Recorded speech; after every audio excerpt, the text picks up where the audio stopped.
Someone there in show and tell had a holoform they did that they saw me, and I didn't get to see it. All I got to see was their back. Would you mind showing that to me and let me take a look at it? And while you're doing Can that, hardly hear him. okay. Somebody's saying they can't hear me. You guys can hear me. Okay. Can the general crowd hear me? Yeah, we can hear you, Jack. Okay. Well, the individual that's on Zoom that can't hear me, you've got a control where you can actually turn your volume up. So apparently I'm broadcasting fine, so your volume's probably down. So you see this okay, Jack? yeah, hold it a little closer to the camera for me. That looks nice. That's a good job. I must have taught you well. So everything's good now. Thank you. Thank you. All right. You guys, thank you very much. You guys may hear me talking to my lovely wife over here. She's producing this thing. We've got 2 computers and about 6 different monitors running and 3 cameras running. So if you hear me talking with her, just kind of ignore that. That's not part of it.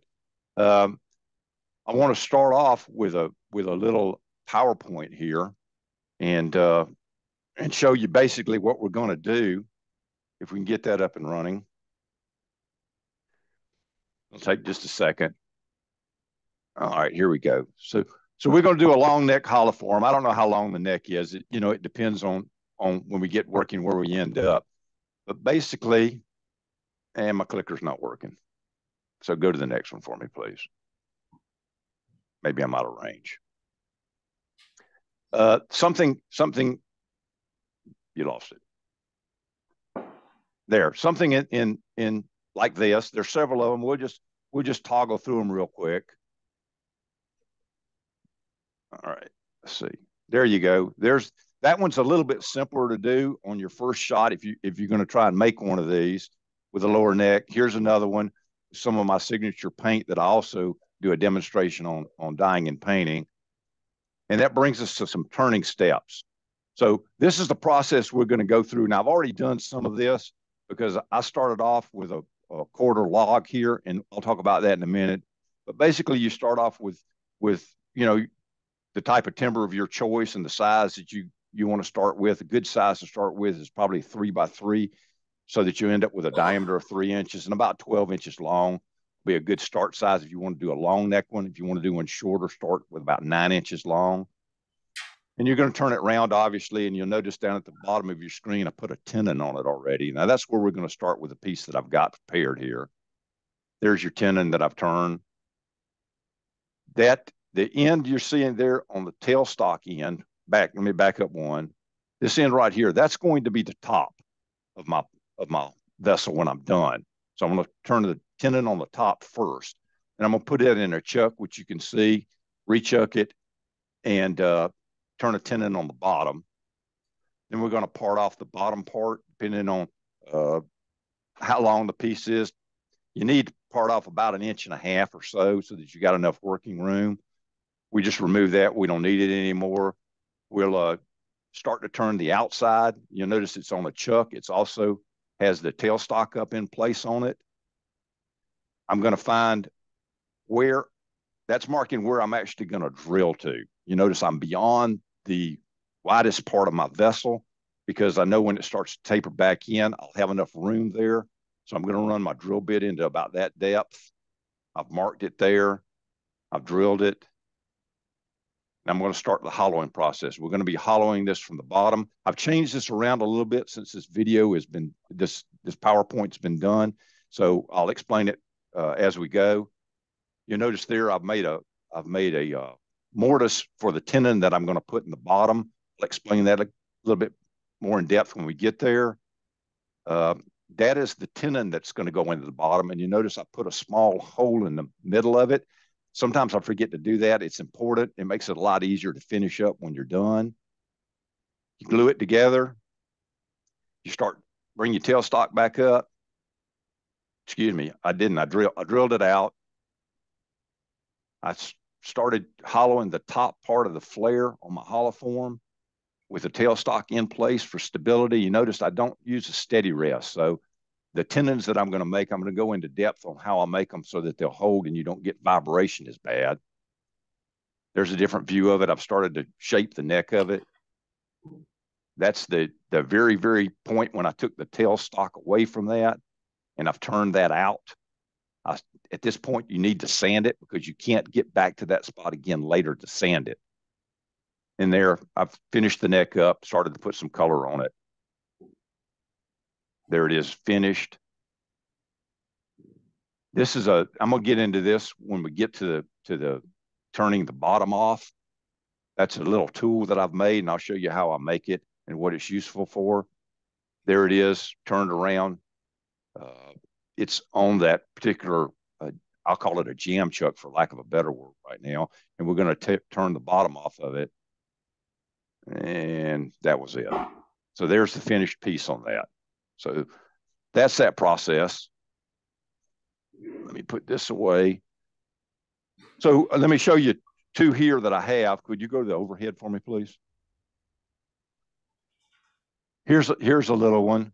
And you notice the process on these is all the same. They're all hollowed through the bottom right here. That allows you to make a little small opening that you couldn't get a hollowing tool through. This one is a different shape, okay? And it's got some different type of painting designs on it that I do. In case you don't know it, for you, I guess most of you don't know who I am. I spent about 50 years in the automobile collision repair industry, and a lot of that was as a painter. So I play around with a lot of colors and everything, and you can see on this one, I'll hold it up. You can see actually where the hollowing ring is, where it was hollowed out. So that's where we're going to go with this. Let me set these out of the way where I won't knock them over and then have to put a finish on them again. So this started out as a maple log, and this particular piece is 13 inches long. Since it was quartered up, I didn't want to throw bark all over my cameras and things, so I've gone ahead and rounded it. I put a tenon on this end. I'll discuss that with you in a minute. And I tried something new, and I'll mention it to you. You may want to try it. Maple deteriorates very quickly. It starts to get this gray streaks in it, which you probably can't see from that camera. If you give me an overhead, see the gray streaks in it?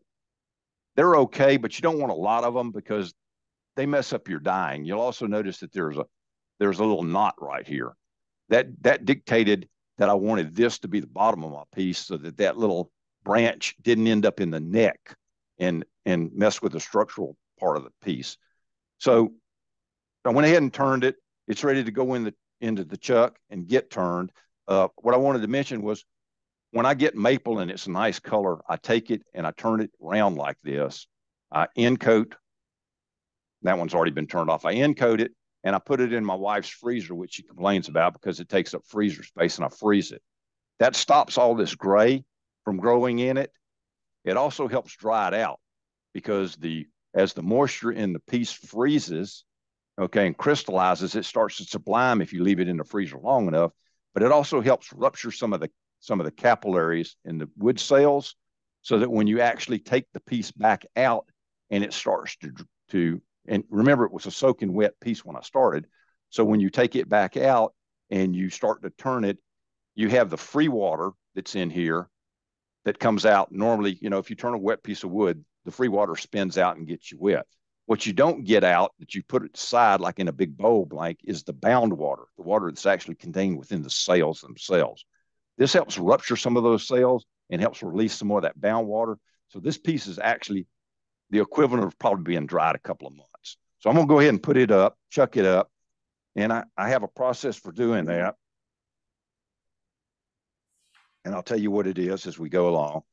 I got some pressure here holding it into my stock. I do not want to bring my tailstock up here and have my center point dictate that this is going to be round. And the reason I don't want to do that is because if it's not absolutely perfectly true, I'm not going to get a really good hold on this end. So what I'm going to do, and I'll explain that to you, what I'm going to do is I've got a little piece of plastic here, and I'm just going to put it down here. I'm going to run it up, put a little pressure on it, loosen this up, tighten it back up again. And that's pretty much going to ensure that I get a good grab on this tenon. Now, I'm using Vic Mark chucks, which are which are a dovetail chuck. And I want it to fit really well. So what happens sometimes in a piece, excuse me a second while I retrieve that I just dropped. What happens sometimes in a piece is you turn a tenon, and the tenon, part of it is softer than part of the other part. So if you put it into this chuck and you make it center here, these jaws are not going to grip the same. Let me see if I can explain it to you a little bit better. So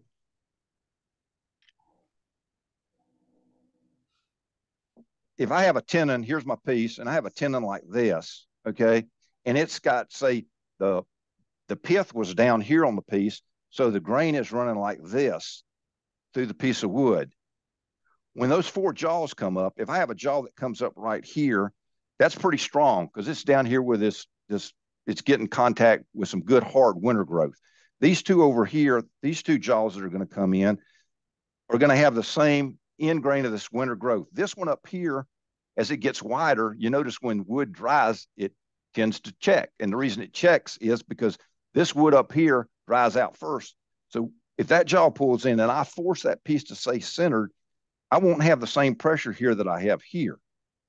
So it's important that you make sure if you're going to turn these long vessels and you don't want a lot of vibration on this end, that you get a good grasp on it here. Now, that being said, we're going to bring it up here. We're going to re-round this piece because it's probably not going to run true.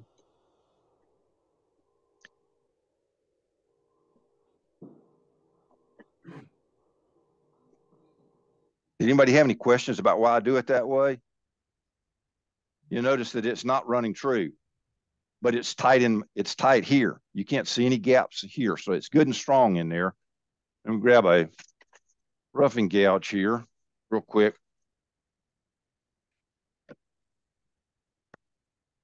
Unfortunately, my mask does not fit over this microphone very well. I'm just going to tree this back up real quick.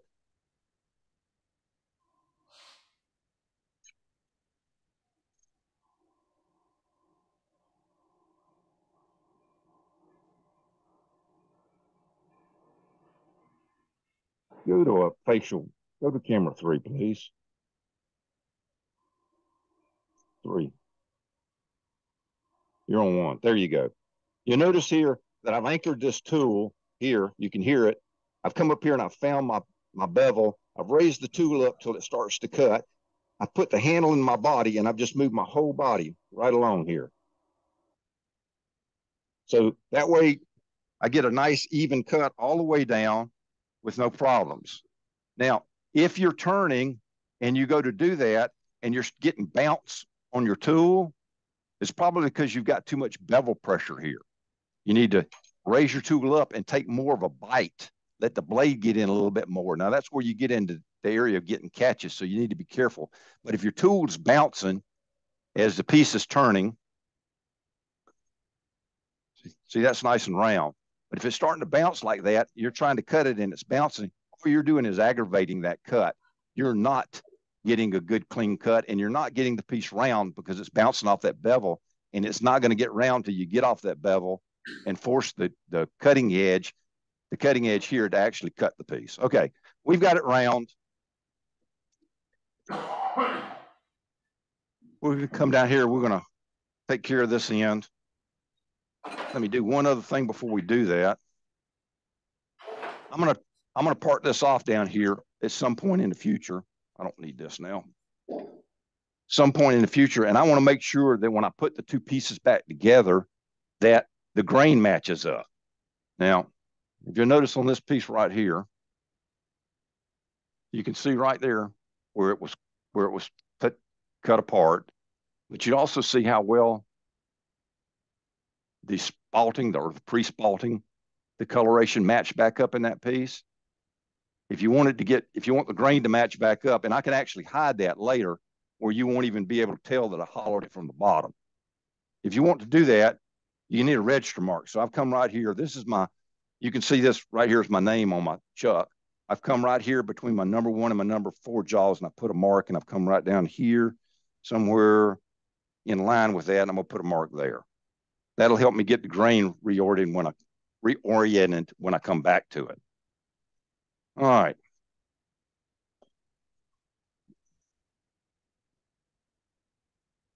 I can actually get rid of this one. I don't need the big one anymore. Go to something a little bit.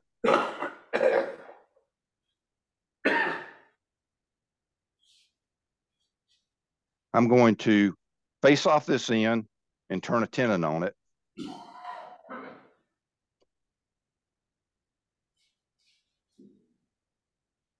If you guys want to know what speed I turn at, just ask me. I'm going to give you the same answer. And that answer is how comfortable I feel that day.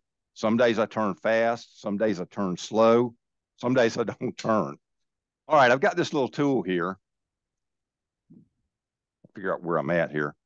I've got this little tool here, and it's got a V-notch in it here, and it has holes.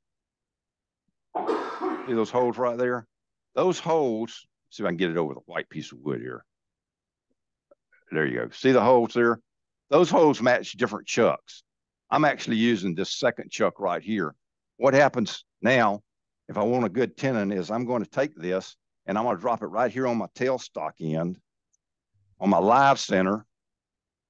Go to this other camera there. I'm going to drop it right here just like that, and I'm going to take this pencil and I'm going to put a mark there. That's the size tenon I need to put on this piece. Okay? That tenon is going to fit this chuck. Now I'm just going to cut down to it. And I'm going to talk about tenons while we're here. Everybody has their little hang-ups about things, and mine are tenons. One of the things I teach students is that tenons, if you're going to have a long piece like that, it's very important that it's not only that you get a good grasp here, but that you build a tenon so it'll hold. Now, this particular tool here has got an angle in it, and that angle is just slightly, maybe 1, maybe 2 degrees sharper than the dovetail that this chuck needs. So that when I come in here, I'm going to have the tenon is going to be basically like a doorknob on a door handle on a door. Okay, so that chuck can actually grab it and get good contact on it. So let me get that cut, and I'll show you where we're at here. In all the years I've been turning, I've only ever lost about 4 pieces off of a chuck. And 2 of those pieces were cedar. And the reason I lost them is because the tenon broke completely off. Now, so let me talk about this tenon just a second. So here's a bunch of tenons that we've turned. And I'll start with this one. You notice on this one, I got good contact with the face of my chuck. But if you look right here, get the light right. Let me turn around that way. If you look right here, you'll see that little light spot, and that little light spot right there. That's where my jaw came in and grabbed the end of that. And I did not get good contact right here. Okay, let's go to this next one. This one's a little bit better. I didn't get as good a contact here on the face of my chuck, but I got better contact here. You notice there's just one little black spot right there where that chuck jaw didn't get a good grasp on. This one's basically the same thing. It's got a little spot right there I did not get a good grasp on, but I got good contact here. Now, here's the one that I'm shooting for. I got good solid contact here on the face, and if you'll notice right here, you'll see that I got good jaw grip all the way around. That's what I want. Okay, if you're dealing with and I deal with dovetail chucks. I know a bunch of you probably run others. I only have one shark jaw style chuck. The rest of mine are dovetails. If you're dealing with this, when that chuck grasps that tenon, you need it to want to pull that piece of wood into it. That's where the dovetail comes into, and it needs to pull it in solid. Now, you're going to get some fiber compression. That's going to happen. That's when you pull it back out of that chuck, and later you try and put it back in that chuck and you didn't register it, And so it wobbles until you find the jaws that fit. It's going to compress those fibers for you. And the part of the problem with that is if you want a good grasp, where it's going to, give me an overhead, please, where it's going to grasp the tendon the most is right at the very bottom where these two faces come together. Right here is where that jaw is going to put the most pressure on this piece.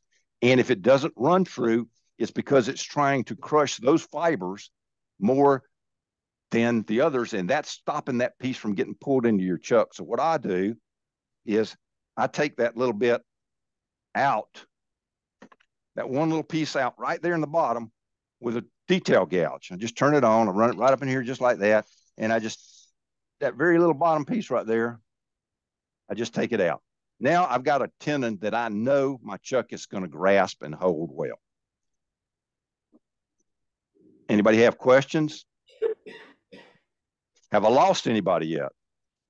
This is a request I'm going to make. I've been doing this teaching and demoing for probably close to 15 years, and I love doing it in my own shop because I know where my tools are and I'm not hunting things. The disadvantage is, you know, you guys are 10 feet away from me on a screen, and the screen is about this big when it's in gallery form, so I can see everybody. So I can't see your facial expressions. So I don't know when I've lost you.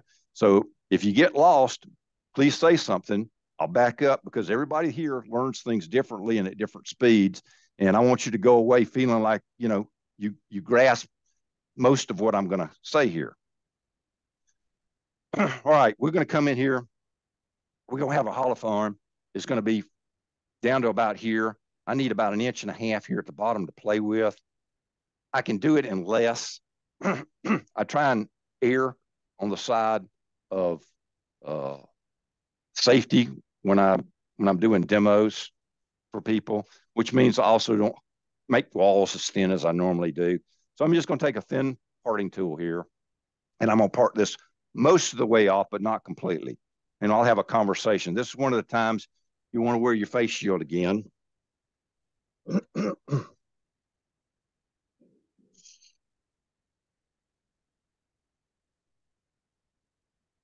Parting tool is actually a cutting tool. If you stick it straight in and you scrape with it, you're not going to get a clean cut, but you're not going to get a clean cut anyway. And I'm going to stop about right there and cut this off, and I'm going to tell you why I'm going to cut it off instead of parting it off. I can part it completely off. That's not an issue. The problem with parting it completely off is that two things. Number one is it tears the end fibers up so bad. And number two is that's the third blade out of a planer that I had, and I made 3 of these, and I've broken the other 2. So this is the last remaining one I have, and I don't want it to get broken too. So I'm just going to stop and cut this off with a saw.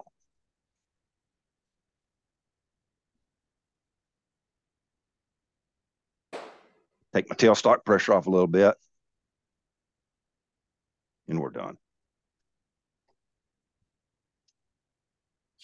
Now, let me show you what I was talking about here. You see that parting tool? How it tore those fibers right there? Right there. If I get finished with this piece and I don't get all that torn fibers out, and they'll tear deeper than you think. This is soft maple, so they may pull those fibers out probably 1 millimeter or 2. So if I don't at some point finish this off before I get to it, I'm going to have torn fibers that I have to deal with when I'm dyeing a piece, and it's going to show up. Now, where I've sawed it, I don't have any torn fibers, even though I have saw marks. The saw marks won't go nearly as deep as the torn fibers. We'll set this aside.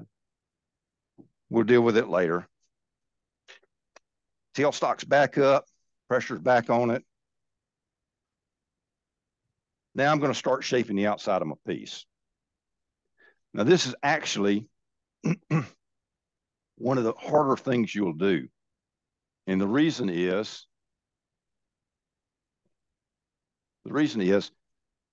you've got this long curve right here. Okay, everybody see this long curve right here? And if you can roll beads and coves, you can make this long curve, but beads and coves are easier. It's hard to get this curve in it. And so getting it correctly is difficult, and if you don't get it correctly, if you overcut it, you ending up with a vessel not shaped the way you want to. So we're going to use the rule of thirds, but it's a little misleading, and I'll tell you why. If you look at this piece and you say, well, we're going to use the rule of thirds, we're going to say that's 2/3 and that's 1/3. Not exactly, because the high spot is here. It's not here. You think it's right here, okay, right there, but it's not. The widest spot is actually right here. So if I'm shooting for tapering this piece, what I want to do is say, okay, if it's in thirds like this, I'm actually going to back up to about right here and make that the widest spot. So I'm going to start tapering this. Now, there's a lot of ways to do it. One of my best students starts here and tapers that way. I don't. I start here and taper this way. And the way I visualize it is I really want kind of an elliptical curve down through here. So I know that as it comes down like this curve comes down like this, it's going to accelerate more and more and more. So I end up with a curve. So what I'm going to visualize is that I'm going to make a cut there. I'm going to make a cut there. I'm going to make a cut there. And as I move down, these cut lines are going to get just a little bit wider so that I'm taking out less up here than I'm taking out down here. That's where I'm going to start. Now, we may have to refine that later like that, but that's a good place to start. Now, the tool you use is your favorite tool. I don't care what it is. If you like a skew, this is a great place for a skew. You know, if you feel really comfortable with a rough and gouge, this is a great place for rough and gouge. Only thing a rough and gouge won't do is it won't make this little curve right here at the end. So let's start with a rough and gouge and see how we do.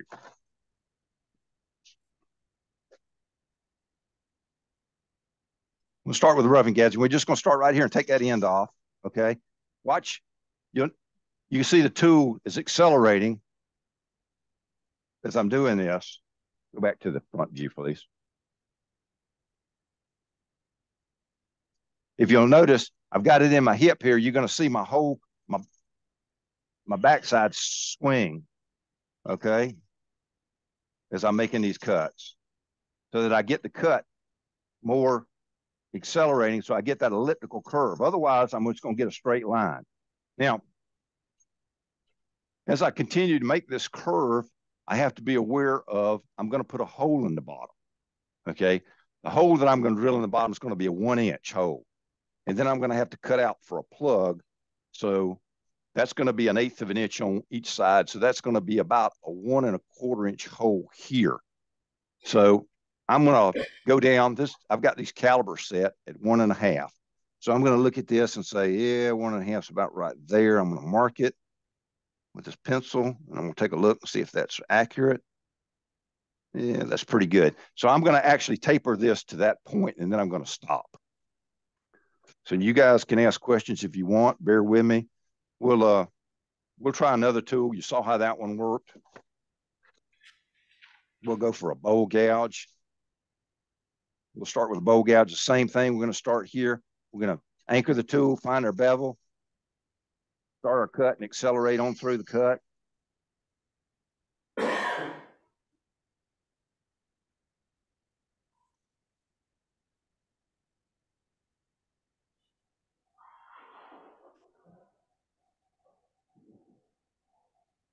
Now, while I'm making this cut, I am watching this far side over here. I'm making the cut here, but I'm not watching the tool. I'm watching the profile I'm making. And I can see that I've got a little low spot right there. I'll come back and get it out. So I'm just going to continue to do this.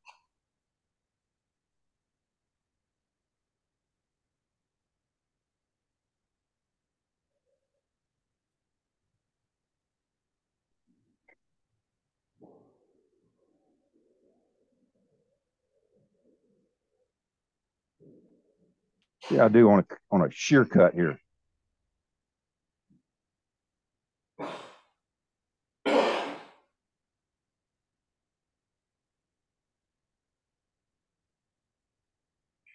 I'm getting there. That's one tool. Here's another one. If you happen to like a skew, this is a good place to use a skew.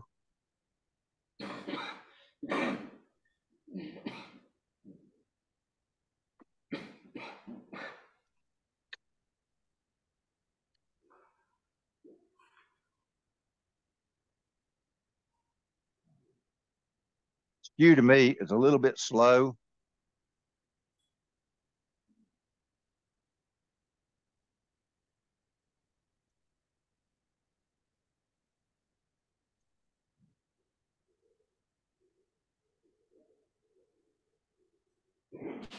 You guys sure are awful quiet out there.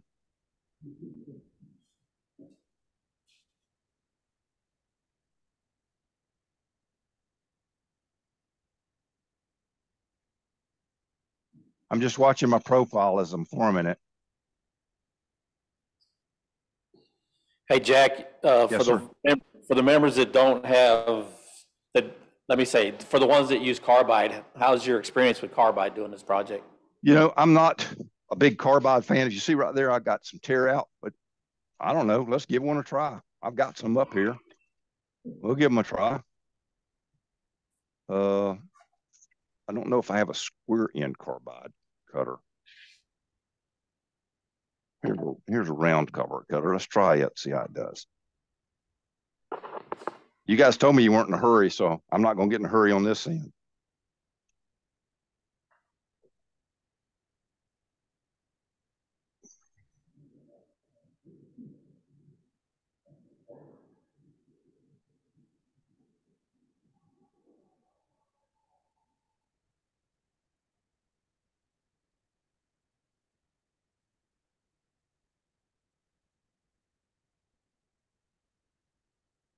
Let's see what kind of finish we're getting here, how much tear out we're getting. Well, that's not too bad. We got a little bit.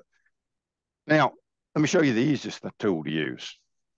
Now that we've done all that,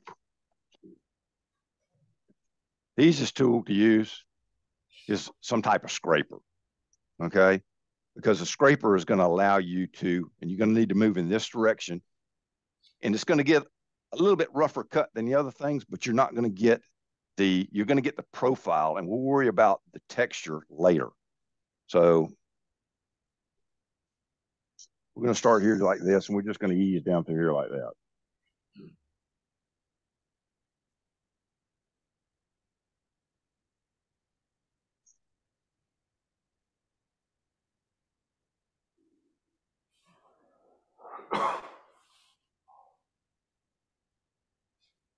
Where I'm at on my line. I'm pretty close. All right, now, how do we know if we've got a good curve? We're going to take a straight edge here. We're going to lay it. And if that straight edge rocks nice and easy, if it stops like that and has a flat spot in it, that's a little bit of one right there. That means I'm high a little bit right here and right here, but that's acceptable. I can't see it, but I can feel it just a little bit. If you have a high spot, you're going to get a hard rock. If you have a low spot, you're going to get it kind of feels like it goes flat on you. Now, so that's perfectly acceptable right there. I have no problem with that. If you have a problem with this point, getting this curve the way you want, I want to tell you that my personal feelings, if I can find it here, I should be able to find things in my own shop.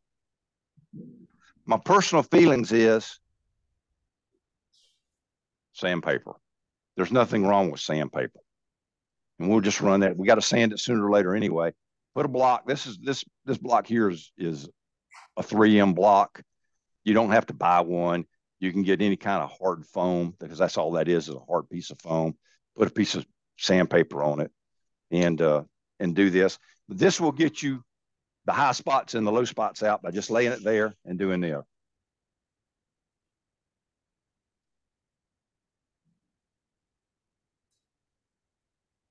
And I'm not going to do a lot of sanding because my vacuum system is disconnected so you guys can see it because it's down there on the floor.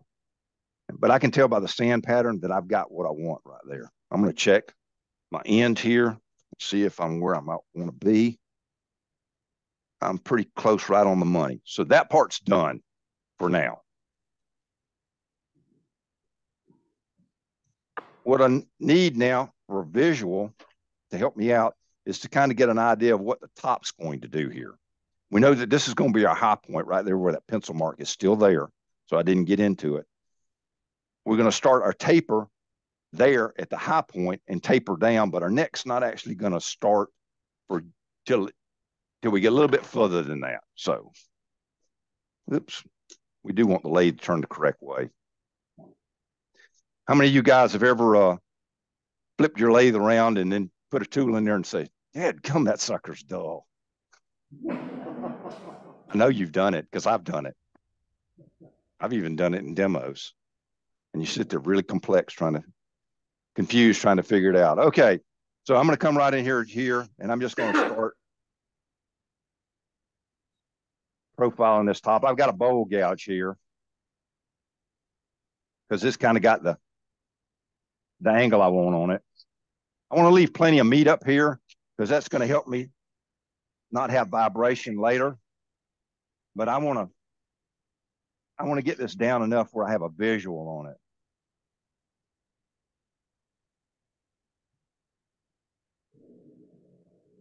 This end's easier to do than the other end, by the way, because it's like one big cove. So you got a nice big bead here, and you got a nice big cove on this end, and that's all there is to it.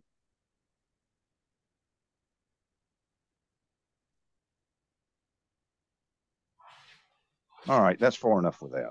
That'll leave us plenty of meat here for stability. I'm going to come back and I'm going to look at this piece, and I'm going to say, I've got a 1-inch drill bit. How far can I drill and still leave plenty of meat in sidewall? When I go to hollowing it, and really, you don't have to hollow these. I've done a lot of them where I'm doing paint demos where I just drill them to get some of the weight out of them, and I don't hollow them at all. And most people don't notice the difference. Somebody that's a wood turner, a good wood turner, will pick it up and he'll feel the balance of it is not right. He'll do this. He'll pick it up and he'll go, that balance is wrong. It's too heavy, either on this end or it's too heavy on this end. Okay. Yeah, but he can't stick his finger in it, my wife just said. So you don't have to worry about sanding it down deep inside. So you need to take some of the weight out, and we're going to drill it. And so we're going to determine how far we need to drill it to. I'm going to say, here's our high point. Give me the top camera again, please. Here's our highest point in this piece. I'm going to say we can drill it safely down to about here. Okay.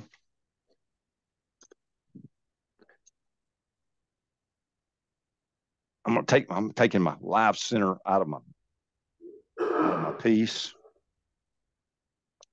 I've got a little tool here that I made, and I'll show it to you. This is a overhead.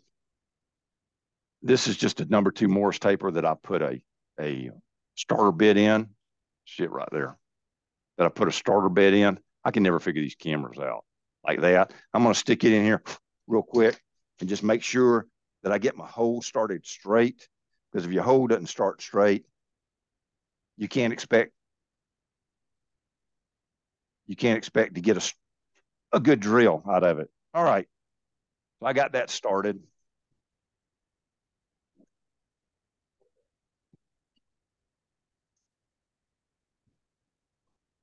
Here's my drill bit. It is a 1-inch drill bit with a 1-inch drill bit with a number 2 Morse taper on it. And I want to go to about right there. And I would normally mark that, but it's already right there at that spot there. So I don't really need a mark on it. I can see where it needs to go to. Put it in my tail saw. This alleviates, if it's a drill bit with a taper on it, it alleviates having to have a chuck. Because every time you put something in line, you get more and more run out. Tap it in just a little bit. Now somebody can ask me what speed I'm going to go at. I'm going to run this at about 500 RPMs. Hey, Jack, what speed are you going to turn that at? About 500 RPMs. There you go. It's close. It's right at it. I'm going to hold it, and I'm just going to start my.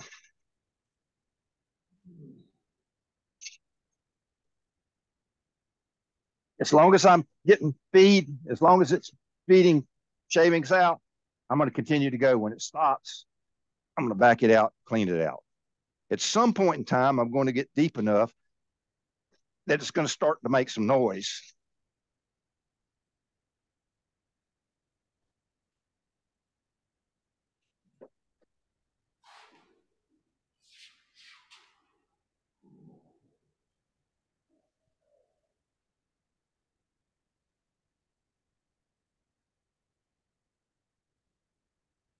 As I get deeper and deeper, I'm making shallower and shallower drills. You're doing that clean out so that you're not burning the inside of that? I'm doing the clean out because that's wet wood in there and it's getting hot. That drill bit's heating it up and it's going to want to swell up, and all those shavings that are in there will swell up and it'll grab this bit and pull it out of this tailstock. I'm doing about a ½ inch and pulling it out, getting the wet shavings out, and doing it again. If you start to get a lot of noise out of it, two things are happening. It's starting to swell up and bind up on your bit. And I found something at the symposium that worked extremely well for me. I ran off and didn't have any beeswax, so I got a bar of soap. And I found that if I put a little soap on it, it helped lubricate a little bit. It's kind of an old carpenter's trick for putting screws in. It worked really well.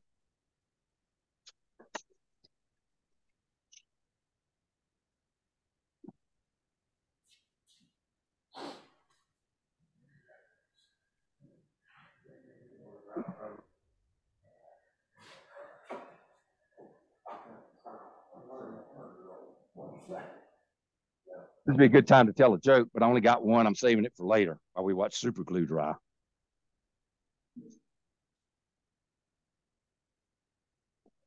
All right, we're getting close. Back this back in a little bit.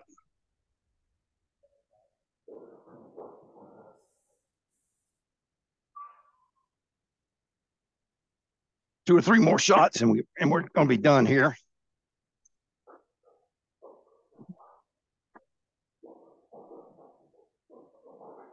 Excuse me, I'm going to turn that fan on. I can no longer hold that bit. It's in there too deep. I want to make sure I don't lose it in there. If you lose one in there, and I have, and it binds up, sometimes you actually have to tear the piece out to get it back out. All right, that's where we had our mark. We're done with that.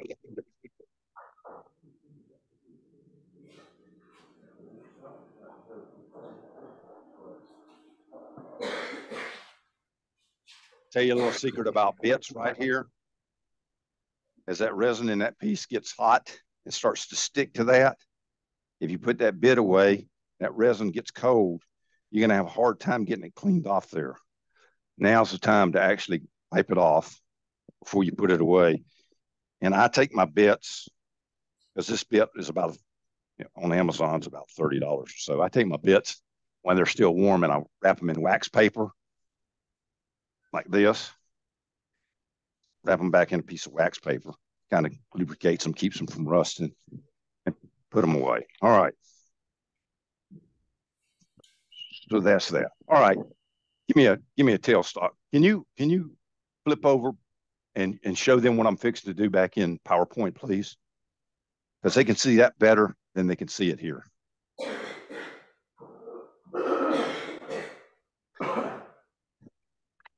I'm going to do two things. I'm going to face this end off where it has these saw marks in it. And I'm going to cut a, well, let me show you here.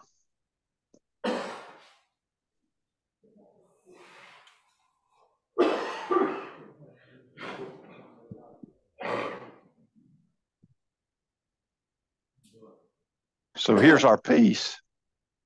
Here's our piece like this, okay? And we have a hole in it like this. I'm going to come in here and I want to take out about 1/8 of an inch there, or 3 millimeters, if you prefer. And I'm going to go about 3/8 of an inch deep here for the plug that I'm going to put in the bottom. And I'm going to leave this little shoulder right here. So I'm basically going to cut that out. Now, these walls here to here have to be perfectly parallel. If they are not perfectly parallel, you are not going to get a good glue joint. And here again, when you go to work on the top, you're going to start getting some vibration and possibly pieces going to come apart on you. So I can't hear you. Yeah, if you want to go to it. So I'm going to just clean this end of it off. Get all that tear out.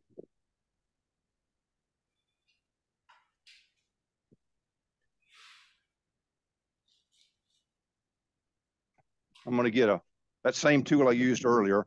Has to be at center or above because it's a scraper. And I'm going to take out about 1/8 of an inch in about 3/8 of an inch.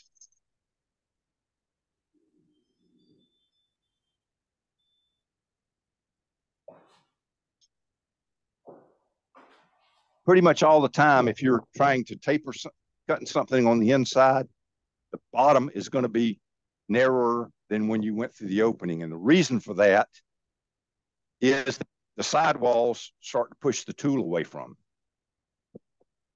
So as this tool goes down through here and the sidewalls are coming down, it's wanting to push this tool towards the center. So the bottom part is going to be narrower than the top. We're going to check it and see how we did.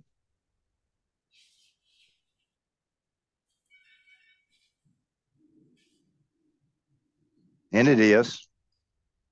So I'm going to angle my tool a little bit more to the bottom and cut out a little bit more in the bottom without cutting it out in the top.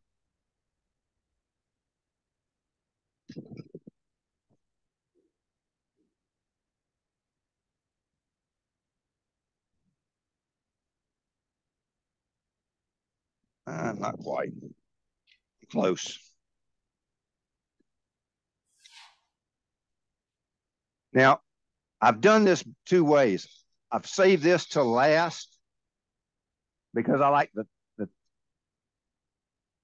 the heavier walls in the bottom. So if I get a catch when I'm hollowing, I don't rip the piece out. But I found that as you hollow it, this piece is going to move. And then when I turn it around and glue it, it's not centered up as well. So, all right, that feels pretty good. I'm going to save that measurement right there because when I go to turn my tenon, that's going to be the tenon size that fits in it. We're going to do a little hollowing now. Generally, when I teach one-on-one or one in a small class, I don't let people start front view, please. I don't let people start with a hollowing system. If you start with a hollowing system, you really don't know what's going on up inside here. You know, this support system that you use doesn't allow you to understand what's going on in there. So I start everybody off, if you've ever seen it, with an original David Ellsworth hollowing tool. I'm setting that at center or slightly above. And let's see, where's one? Well, I said I knew where my tools were and I don't see it. Here it is.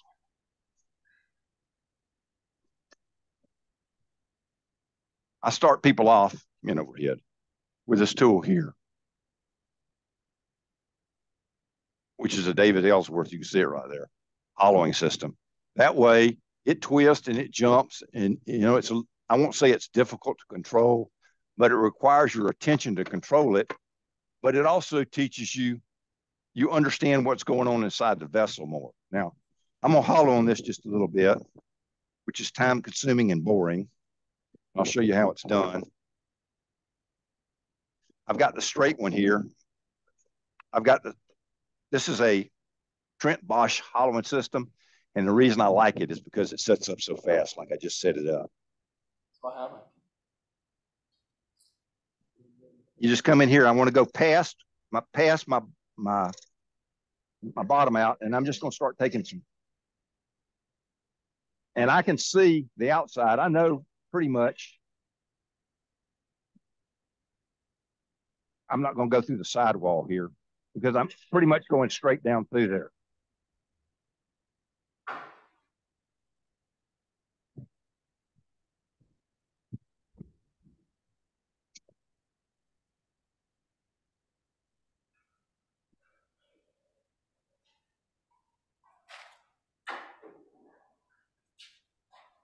This hollowing system works really well. You notice I haven't even put a handle on it yet because I'm not deep enough to need a handle yet.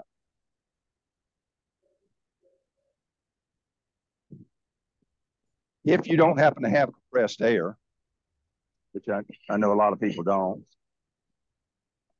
you can make a little tool like this. This one's too big.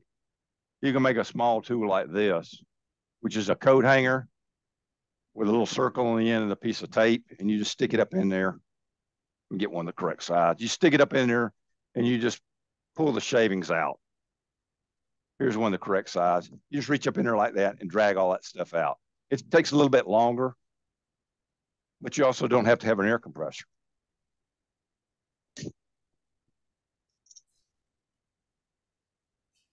At some point in time, I will actually measure this.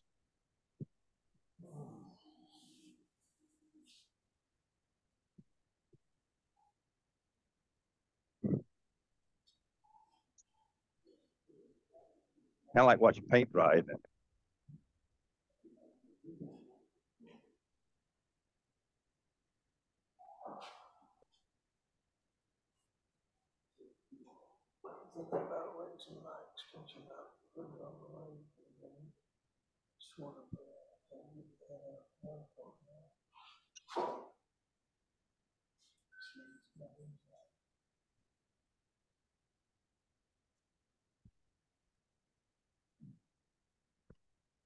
Time to go to a handle.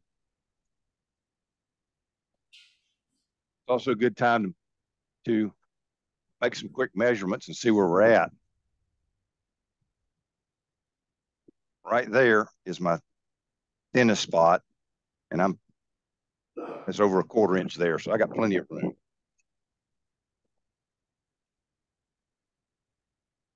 I'm not going to spend long doing this because it's not teaching you anything. But I do want you to know I go all the way to the end. If you let that stuff build up too much like that, you'll have trouble pulling it out.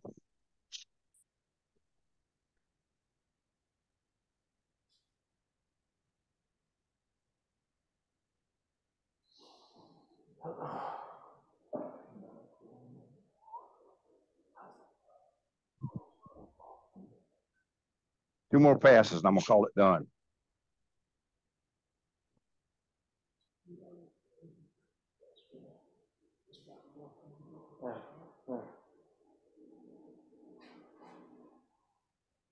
Sorry, I already pick it up and slip it in. Once it's set up, you slip it in and start hauling.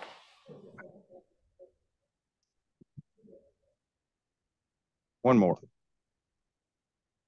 Go all the way to the.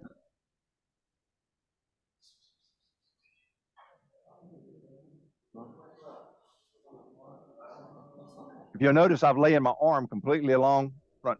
Camera 3, please. I'm laying my arm completely along this thing and just kind of guiding it up in there. I'm gonna have to make one more because I'm not at the bottom yet. So you'll get the full adventure today.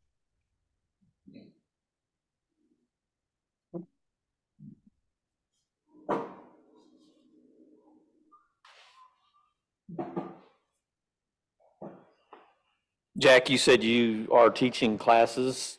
What class sizes do you teach, and where do you do it? I do it here at the house. I normally teach generally 2 students at a time. And I teach whatever they want to teach, as long as it's not spindle turning. This is as close as I come to spindle turning. I'm not a spindle turner. So I'll teach you how to turn a finial, but that's kind of the extent of my spindle turning. Okay, let's see where we're at on. I'm right there, which is about a 1/4 inch. I normally take it down to about 4 millimeters, which is just kind of like a fat 1/8 of an inch. We're going to call that done because it's boring.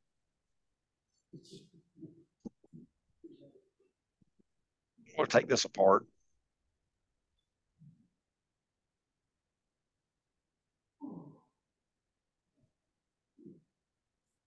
This is the smaller of Trent Bosch's hollowing systems. I have 2 other hollowing systems that are bigger, but they take quite a while to actually hook up. Look at my shoulder here. I'm going to clean that up just a little bit down in there so that those fibers, I've got some loose fibers on the sidewalls and I don't want them to get in the way when I glue this thing up.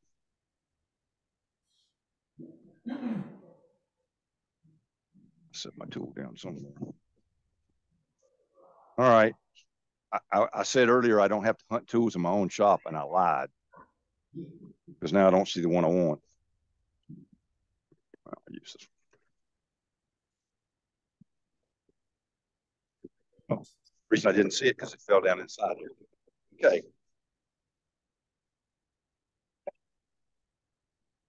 I'm just going to clean this up just a little bit. I want you to see something. Can you see that it's not running true anymore? Overhead, please. Camera one. You see that it's not running true anymore? It's actually moved since I hollowed it and thinned it out a little bit. And if I were to hollow it and thin it out some more, it's going to move some more. That's the reason that I cut this shoulder first. Because even though this is smooth, when I turn it around and glue it up, it's going to recenter this thing. Okay, and so the outside is going to run true. And I don't care whether the inside runs true or not. You're not going to be able to get your finger in it, and you're not going to be able to see it. So that's totally doesn't matter. All right. So that part is done. Everybody follow me? Anybody have any questions so far?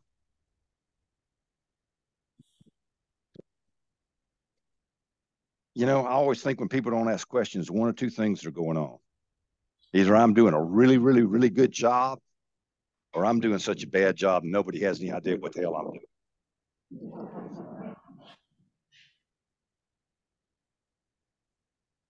I generally go with the second one. All right, this is the piece we cut off earlier. Okay. This is the piece we cut off earlier. We made a tendon on it. I'm going to slide it in here. I'm going to find that mark I put in it right there, and I'm going to put it in the same spot as jaws, just for simplicity. I'm putting pressure against it. It's a short piece. I don't need to bring my tailstock up to put pressure on it. I don't care if I crush these fibers, so I'm going to tighten it up good and tight. The fibers don't matter because that piece is a waste piece. And I know now that I need to bring this down to that 1.5 inches or that 1.25 inches that I put on the other end. So I'm going to start off, I'm going to face it off.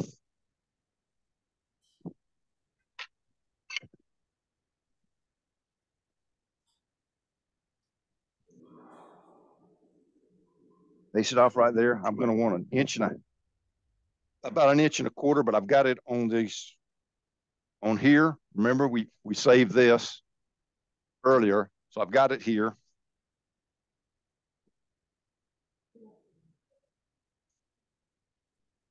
It's a little bit big. Go in just a little bit.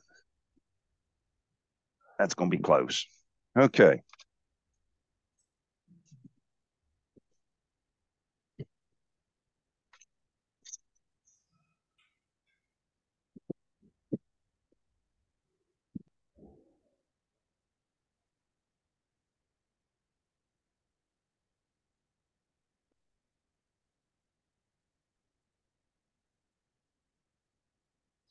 You notice I used a bowl gouge for that. And if you look at it, you'll see I made this thing taper. Because if I miss it right here, I may get it here if I overshoot it. See where we're at? I still got about 1/8 of an inch to take off of it.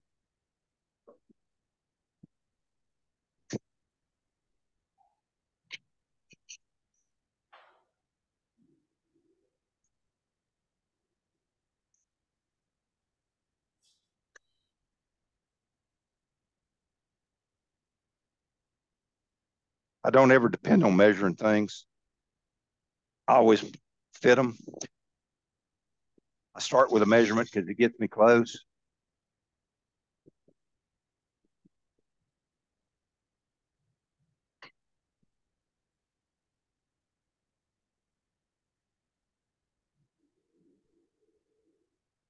I won't be able to see it, but how many of you guys make boxes? Raise some hands. Hey, Jack, I'll make a box. Hey, thank you. That's all I'm doing right now is I'm making that same lid to body of the box fit that you do when you make a box. A mortise and a tendon.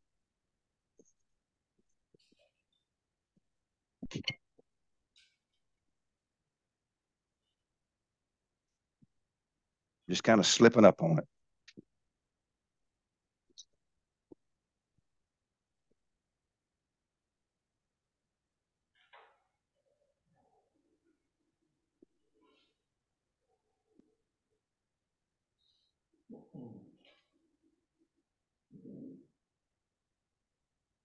Well, I'm slipping up slowly.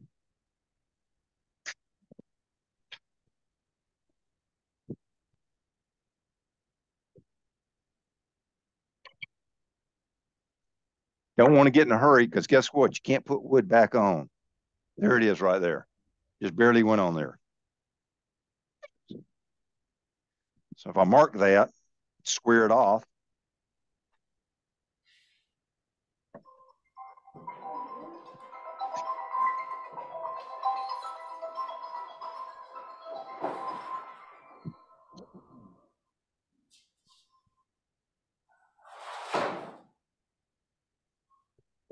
I've got a square end scraper here that I'm just straightening that out with.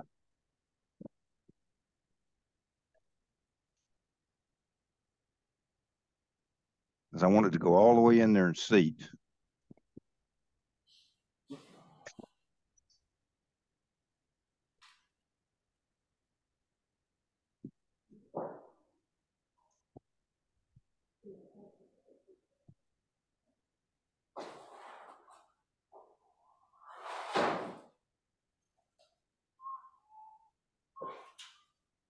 It's close.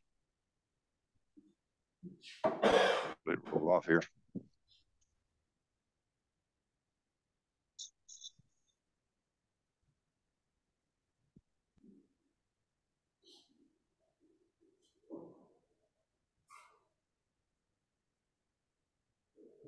That's a little too tight. If you make it too tight when you go to glue it, you're not going to get a good glue joint because you're going to push all the glue out. So I'm going to take it in just a little bit more.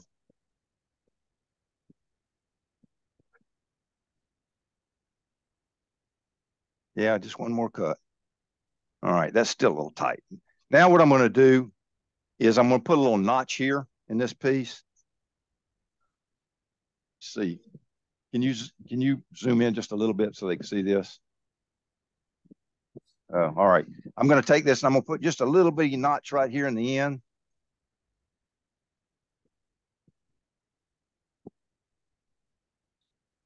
What that notch is going to do is it's going to go over this shoulder and it's going to give something good and solid for it to seat on.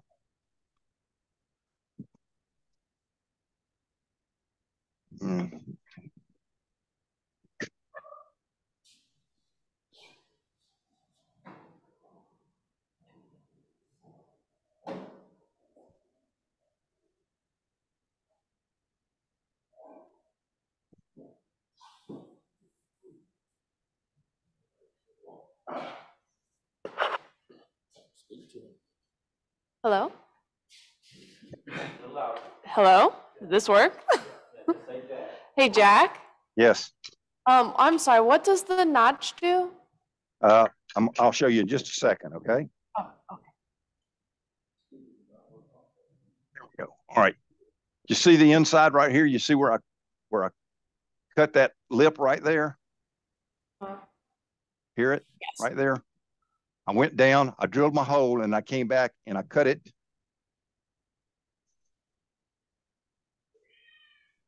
I went in, I drilled my hole, and then I cut that out right there. See this right here where I cut it out? Oh, yeah, that makes sense. Thank you. Okay. So what's going to happen now is I want this tenon to go in there, and this tenon is going to be like this. And it's going to go in, and this shoulder right here is going to sit right on that shoulder. So it's going to stick right down in there like that. And the reason I'm going to do that is because right here, I'm going to drill a small hole in it. And that small hole is actually going to help us a lot later. So I've got it fitting now. That's a good fit. Goes all the way on there. Let me put some tools away so I know where they are. Let me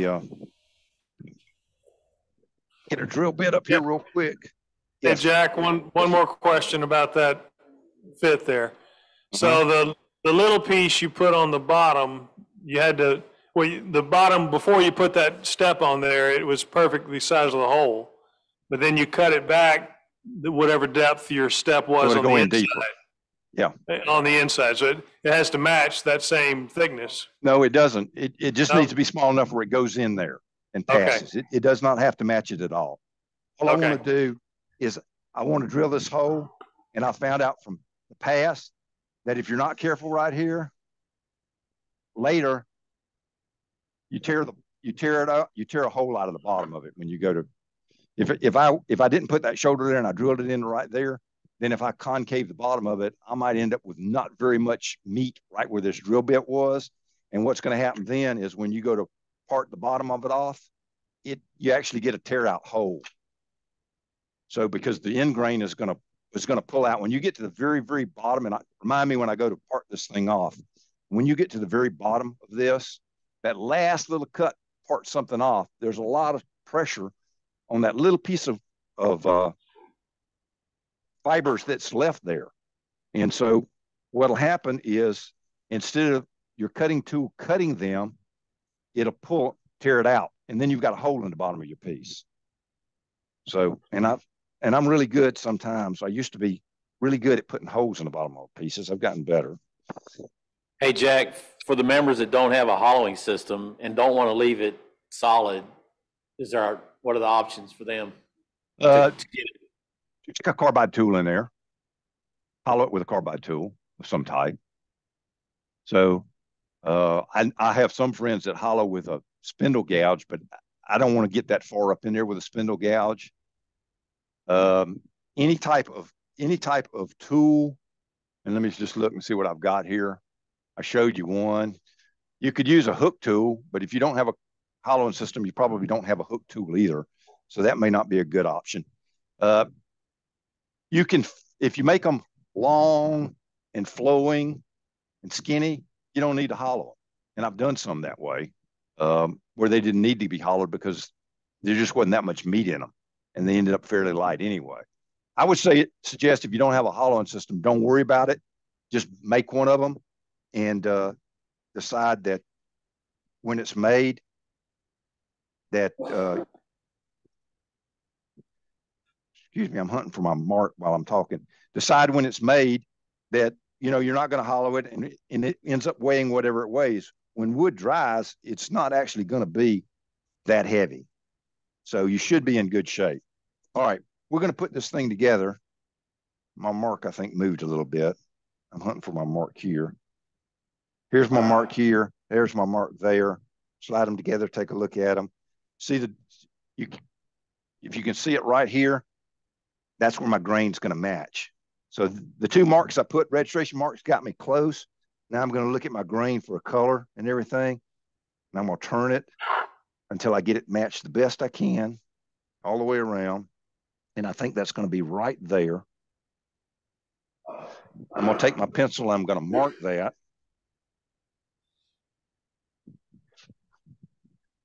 Mark it here and here. And I'm going to glue these two pieces together.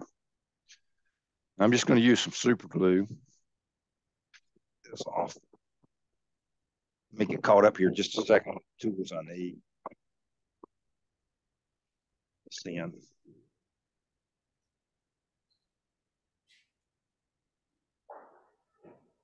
So I don't really have a good answer for a hollowing system. You're only hollowing up in here about 8 inches. You can do that by hand if you're careful. All right, so I'm ready to glue it. Now, here's what I'm going to do with my glue. I'm going to glue this piece right here, but I'm going to glue it very, very lightly because when this part pushes onto it, it's going to push the glue that way. And I don't want a big pile of glue dripping out. So I'm going to come right here and I'm going to put some, this is just medium super glue. I'm going to put some right down through here on the outside. And I'm just going to take it and I'm kind of spread it out a little bit. Put a little right here. Now, the bottom here, I'm going to put it down here in this shoulder. We made this shoulder. I'm going to put it right there. This glue is going to get pushed to the inside when it goes together.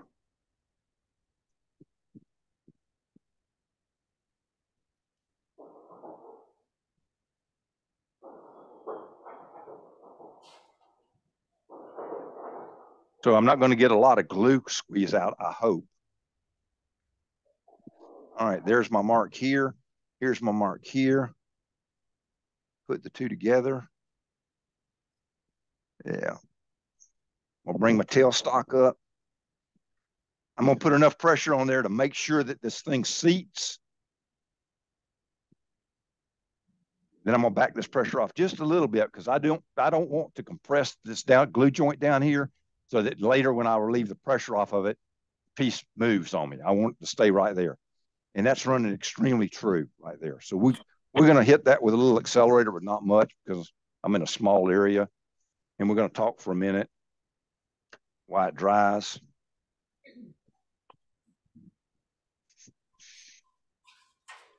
All right. We'll let that set a few minutes or a minute. Anybody have questions so far?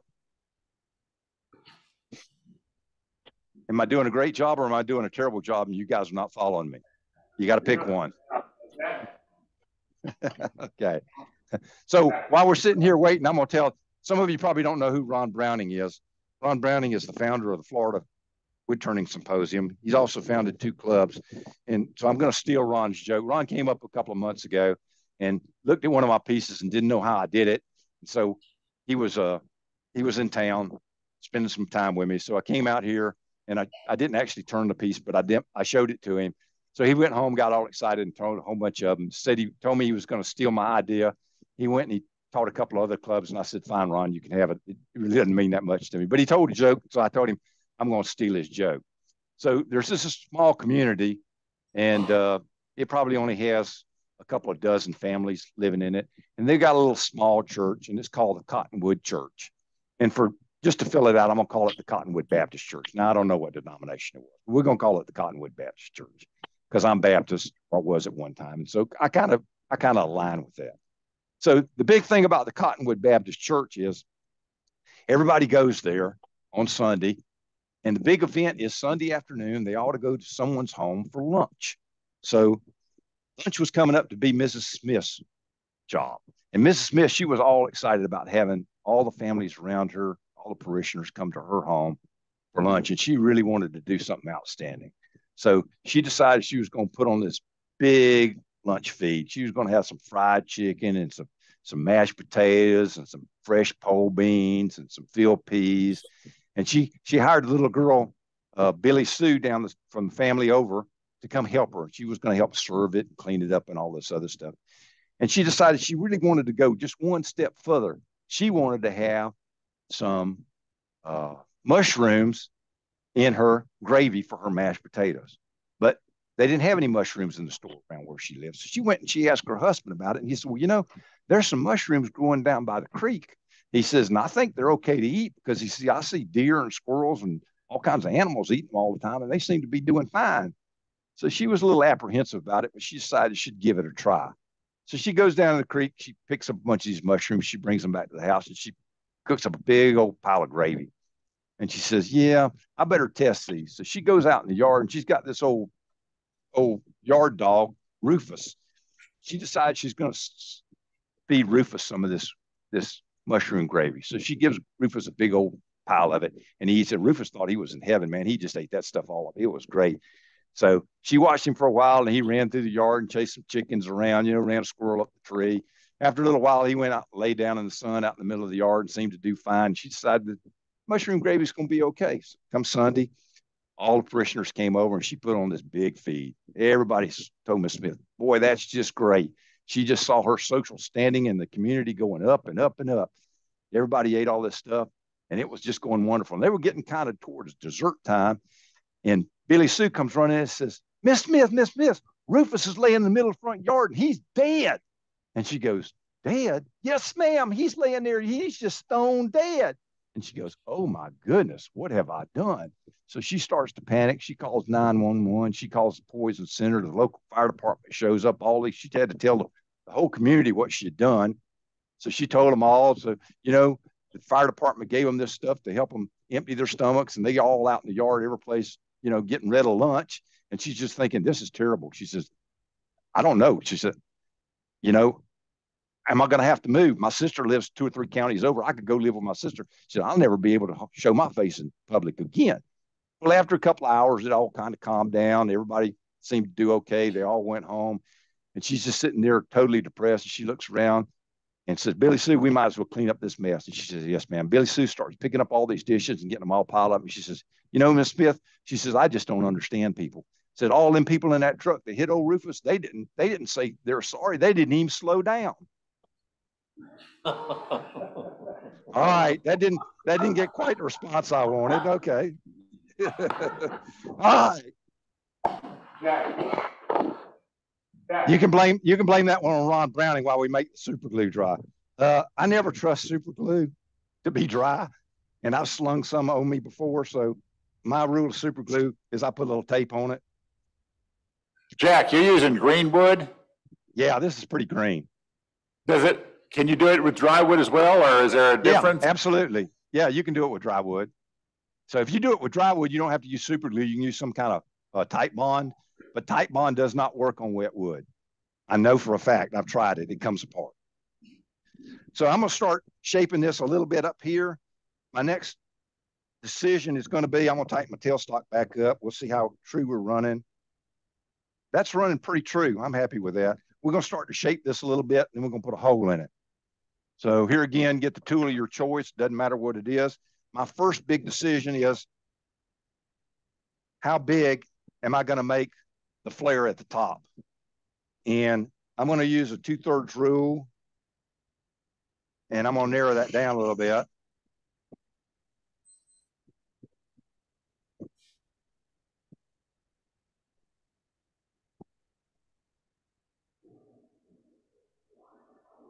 I made the last one too small, so I'm going to make sure I make this one good enough.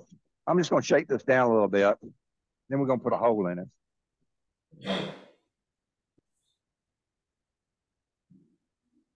I get kind of aggressive here, which is not a really good time to get aggressive, but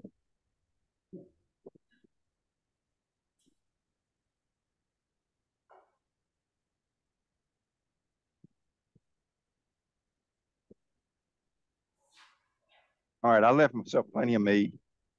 I'm going to face this off right here.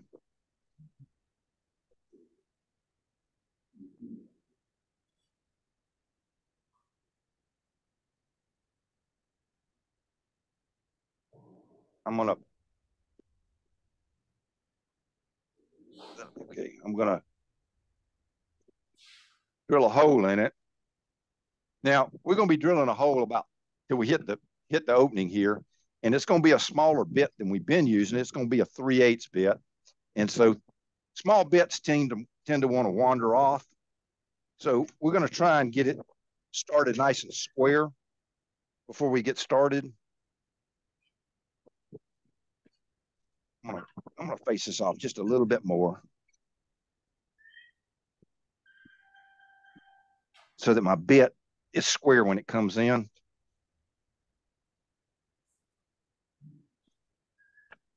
Got a detail spindle gouge here. A little bit of vibration way out here on this end. So I'm taking really light cuts. I'll just put a little nipple here in the end of it. All right. Got that.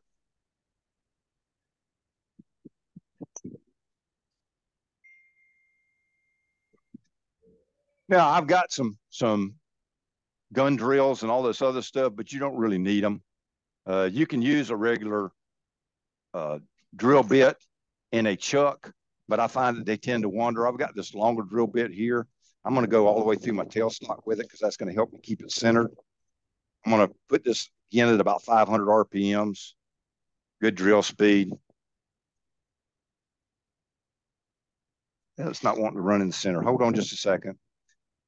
It's wobbling on me, and I don't really want that. So I'm going to reset it here on this end.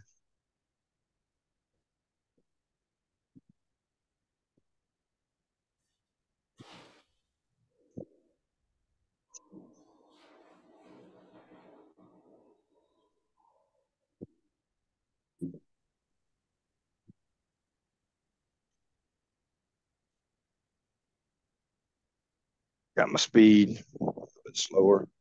See if I can get this going there.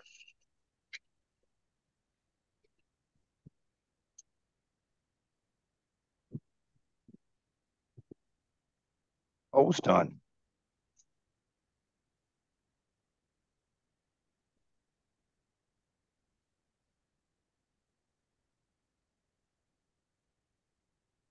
That hole went all the way through.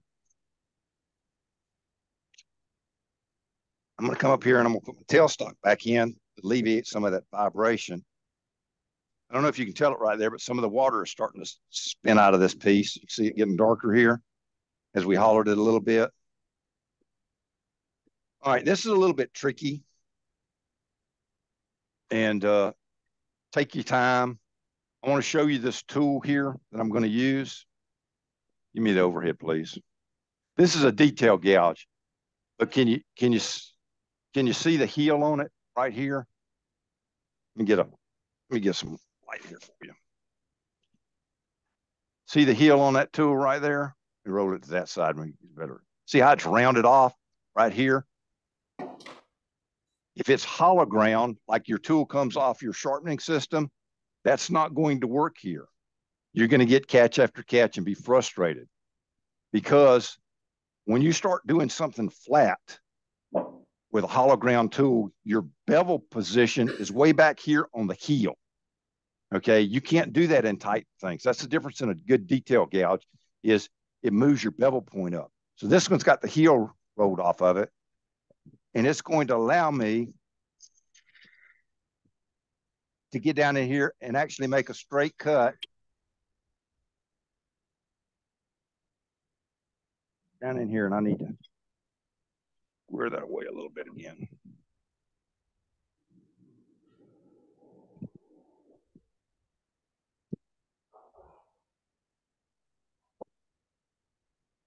Can you give me a tailstock? I don't know if you can see it from the tailstock. Can you find that in the PowerPoint and show them what I'm doing here? Because it's not going to show up on this.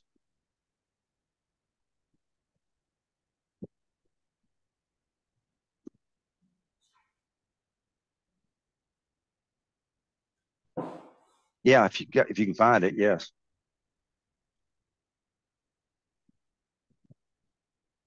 While I'm doing it.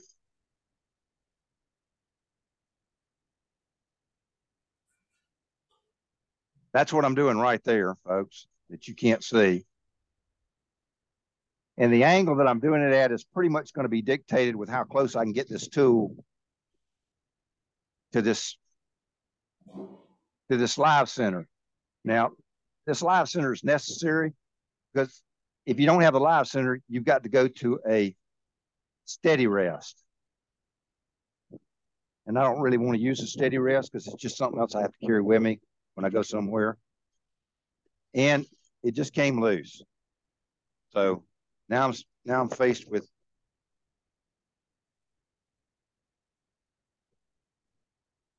getting that inside out just a little bit, cleaning it up.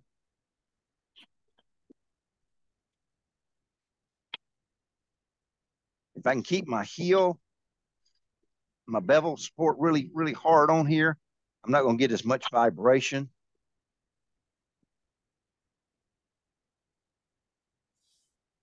You hear the vibration, you'll know why I was so particular about my my tenon support.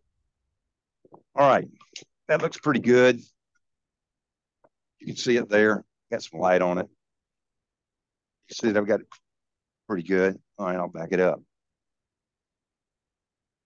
There. I've got to sand that now because I'm not going to be able to get back to it again. This is the one shot I have at it. It's in pretty good shape. I'm going to just stick some 180 sandpaper in there. It'll do it fine.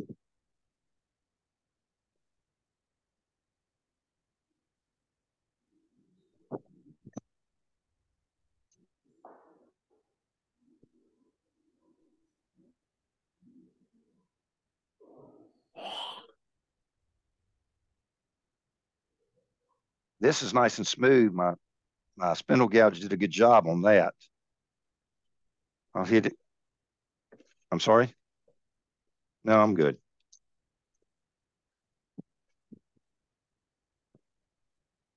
I got some 320 here.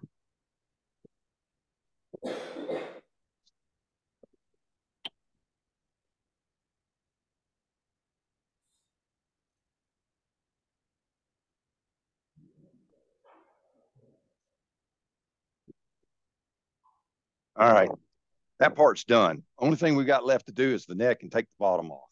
How are we doing on time? What time is it? We're good. Okay.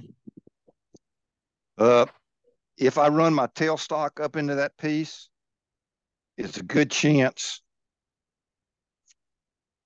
that I'm going to stain it. I'm going to take a little piece of paper towel here and stuff in there like that. Tighten it up. Tear off the corner so I don't catch them with something. And let's see. That's running pretty good. All right, now all I got to do is shape this part right here. We're moving right along.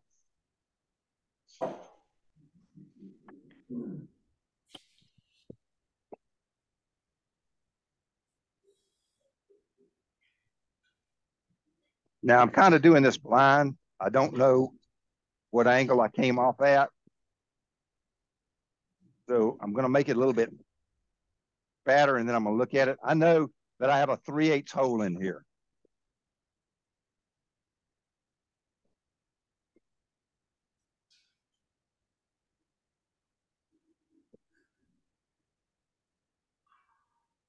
So I know that I can go down to about 5/8 of an inch here on this neck without a problem.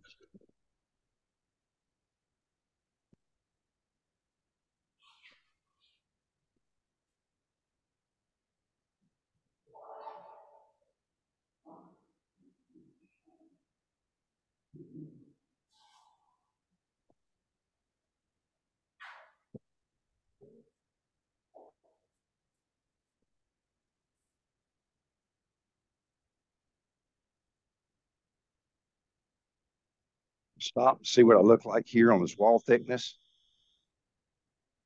Oh, I got plenty.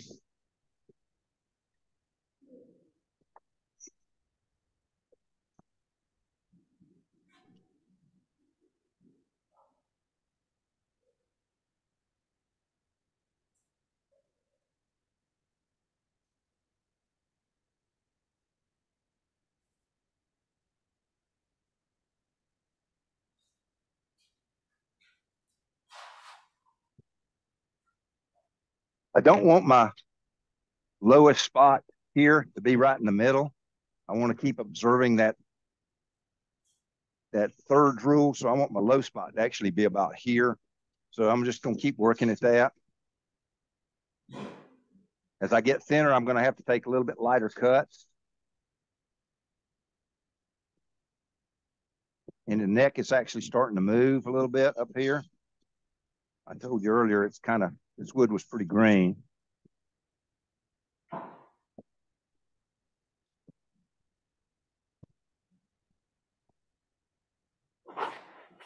Jack, about how thick is the neck now? 3/4 an inch. Okay. It's hard to tell on the TV. So. Yeah, and my head may be in your way too. I'm gonna take another look at it here and see how thick I am right here. Well, I can see light through it. Can you see it? See it right there? See light coming through it? Right where my finger is. So it's getting kind of thin there. It's 1/8 of an inch or so there.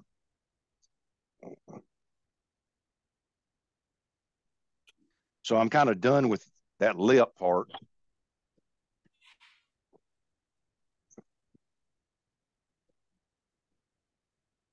Sorry. There. Paper towel threw it off just a little bit.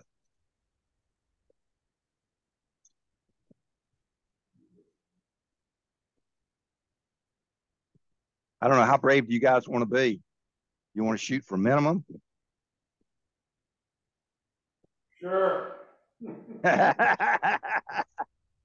He watches NASCAR, doesn't he? Yeah. That's a NASCAR watcher if I've ever heard one.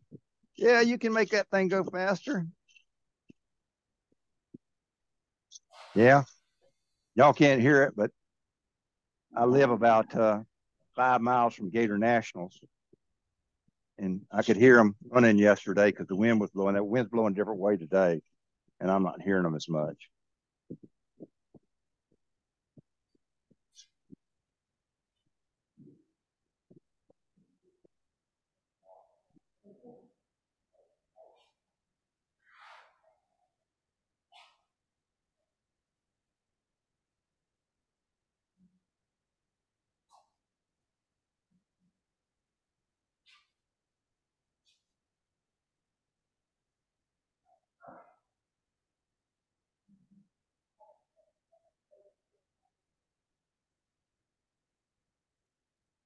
Really moved back here quite a bit.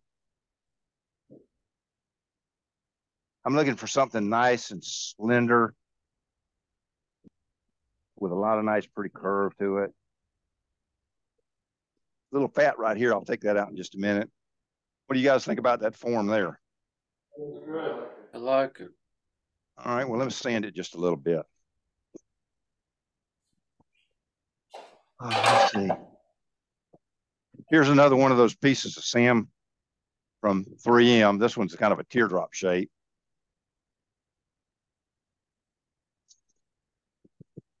I didn't even look to see what grit it is.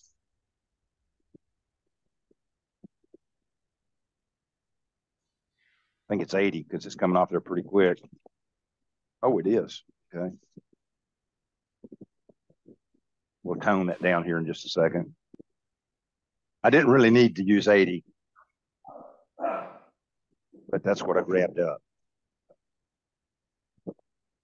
Here's some 180. We'll get this curve here a little bit better.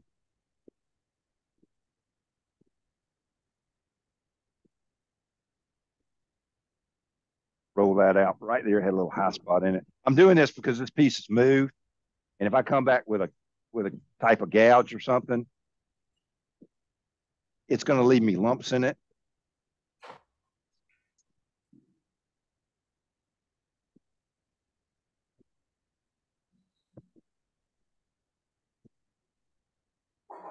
All right, you guys give me a second. Let me hit it with some 320, and we'll turn it around and part it off.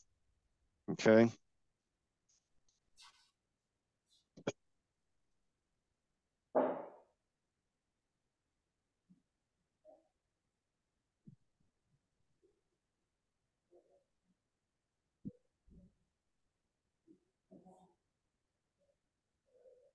I'm sure the super glue is dry by now.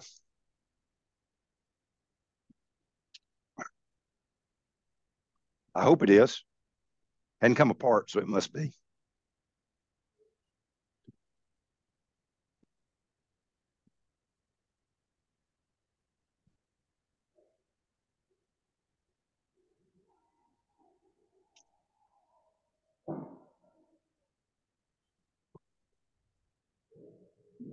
When you're taking a light wood like this and you're going to dye it, it's absolutely imperative that you get every single scratch mark out. If you don't, it's going to just scream at you when you dye it. I've dyed pieces before, then I had to go back and resand them and re-dye them. I was lucky. The pieces I turned at the symposium, which sold, only one of them had one little small scratch in it, and I didn't sand it that much, so I consider myself lucky on that deal. All right, let's see. Put it right there.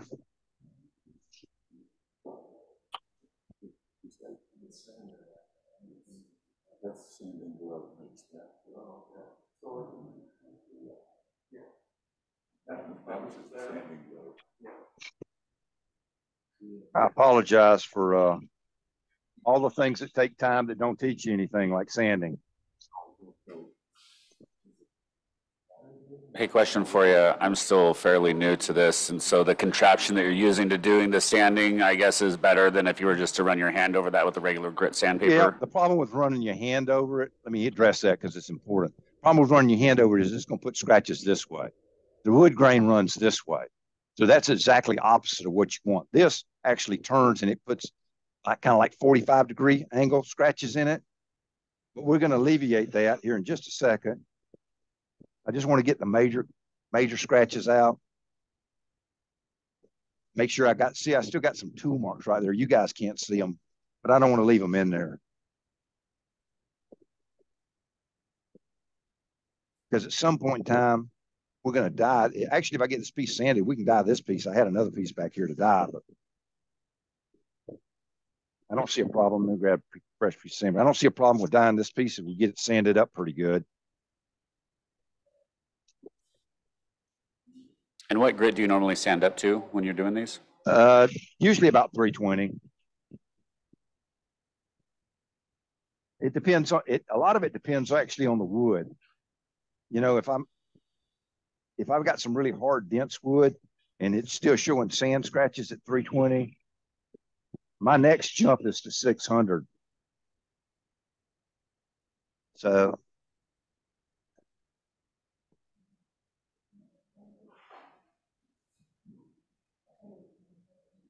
I see some sand scratches right here. I'm going to jump up to this. This is some wonderful stuff right here. Overhead. This is some 3M and it's a foam back sandpaper. This happens to be 600 here, but I'm going to sand it with that, and I'm going to sand it this way. And that's going to get those last little sand scratches out. I'm still going to have to sand this bottom again when we get to it. I'm going to go with the grain just as much as I can to get all those scratches out.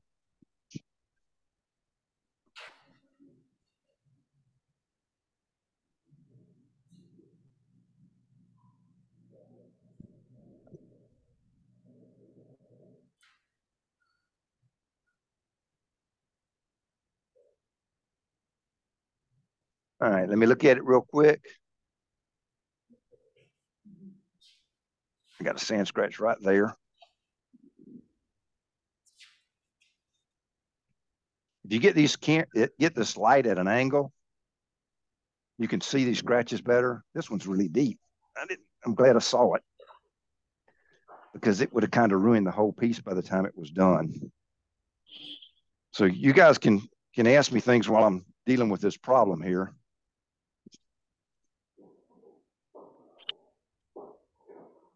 I went back to 320 to get this scratch right here out.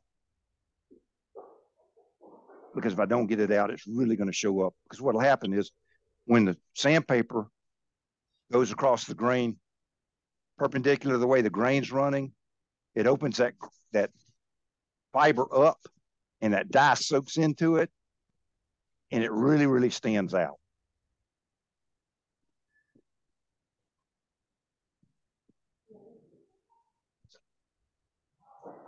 All right. Everybody with me so far? Yep. All right. I'm going to do one other thing here. I'm going to trim up this top just a little bit, and then I'm going to pull it out of here.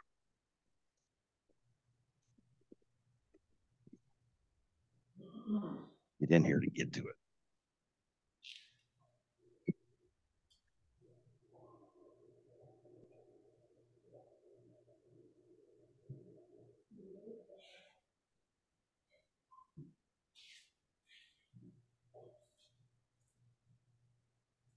Be real careful right here because I don't want that piece of paper to catch this tool.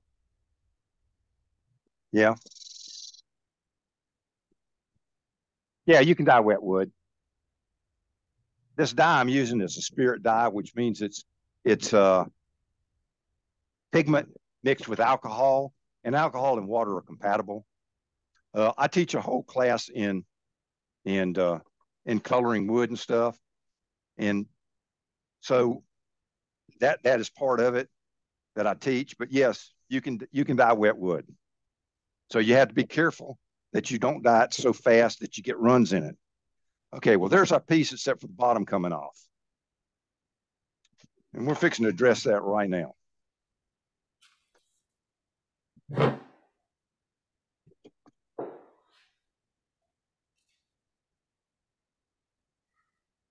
going to take it out of this. We'll set it over here. Balance on its it's a little heavy right here where I didn't take as much out, but when this bottom comes off, I think the balance will be pretty good. Okay. This is a homemade tool, overhead. This is nothing more than a cone of wood like this right here, okay, with a tenon put on it, a hole drilled down the center of it, and then you put it on your bandsaw. Put on your bandsaw and you cut an X in it. So what happens is this is a 3/8 inch rod. Remember, we put a 3/8 inch hole in the bottom of this, so that when this rod goes in here, and oftentimes when the wood's green, you'll have to re-drill it, and I need to do that again real quick. So, and that's just a hand, doing it by hand here real quick. I'm just going to stick this in here.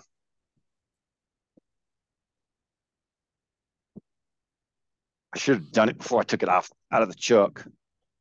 That wood swells up in there when it starts to dry, and that hole closes up just a little bit. All right. So this slips down in here just like this, all the way to the bottom. Okay. Nope, don't have it yet. Let me back up. I got ahead of myself.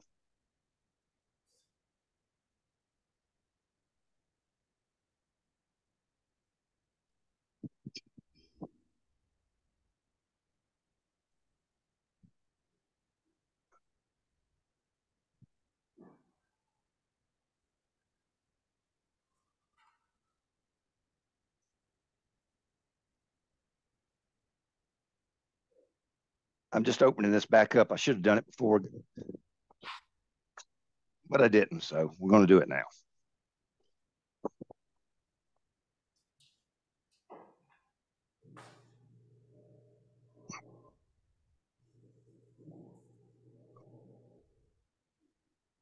All right. That should do it. This is going to go down in here, and this end of this rod, give me the overhead again, please. This end of this rod right here is going to fit down in the bottom of this where we drill that hole, and it's going to hold the bottom. Okay. So what I'm going to do, take this out of the chuck. It spins around. This darkened spot right here is going to go with my number one jaw so that it lines back up every time the same. The notches that are cut into this piece, the overhead, please. The notches that are cut in this piece are going to go between the jaws, the opening in the jaws. It's going to slip in there just like that. I'm going to hold it. I'm going to tighten it down just a little bit.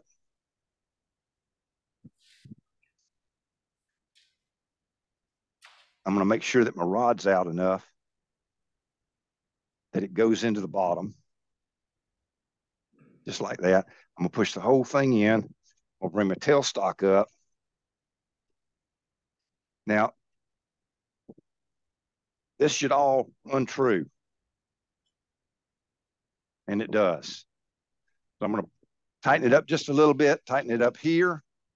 Now I've got support all the way through this thing. And if I had to turn this piece down to say 1/8 of an inch, 3 millimeters, or even thinner, I would take the chance of, when I put pressure on it here, of breaking it. Now I'm holding it. The pressure's down here at the bottom. It's supported here. It's supported here. The only thing I have to worry about is it's going to want to spin right there. So it's going to spin because there's not enough friction there. And if you let it spin, it's going to discolor your wood. So I'm just going to take some plain old masking tape, and this is going to be my traction right here. Just like that. There you go. We're done. Now, we can take the bottom off.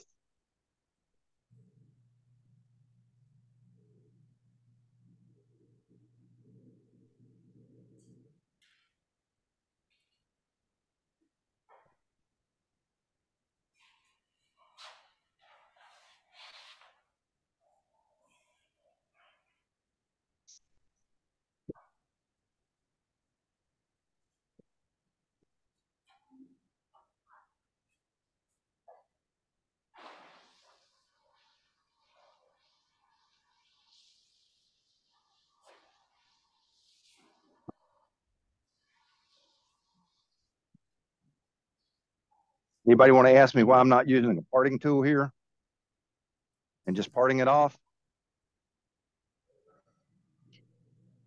The reason I'm not using a parting tool is because the parting tool is going to pull these fibers in the bottom. And then I'm going to have to deal with a torn grain, which means I'm going to have to spend a lot of time sanding it down here at the very bottom. I don't want to do that. So I'm just trying to get some of this out of my way. I'm going to round this over just a little bit here. Let me tell you a little bit about form. I made this going straight. Remember, we had this overhead. I made this going straight right here. Remember, because we had that 1.5 inch mark down here. But if I take that straight and I set it on a table, it looks like this piece is just anchored to that table. It looks like a fence post on a table. If I roll this corner right here all the way in to a nice, say, 1/4 inch radius curve, when it sits on a table, it's going to have a shadow line around the bottom of it, and it's going to make the piece look like it's floating on the table, sitting very lightly, as opposed to being anchored to the table. So that's what I'm doing right now. I'm just rolling that piece right around.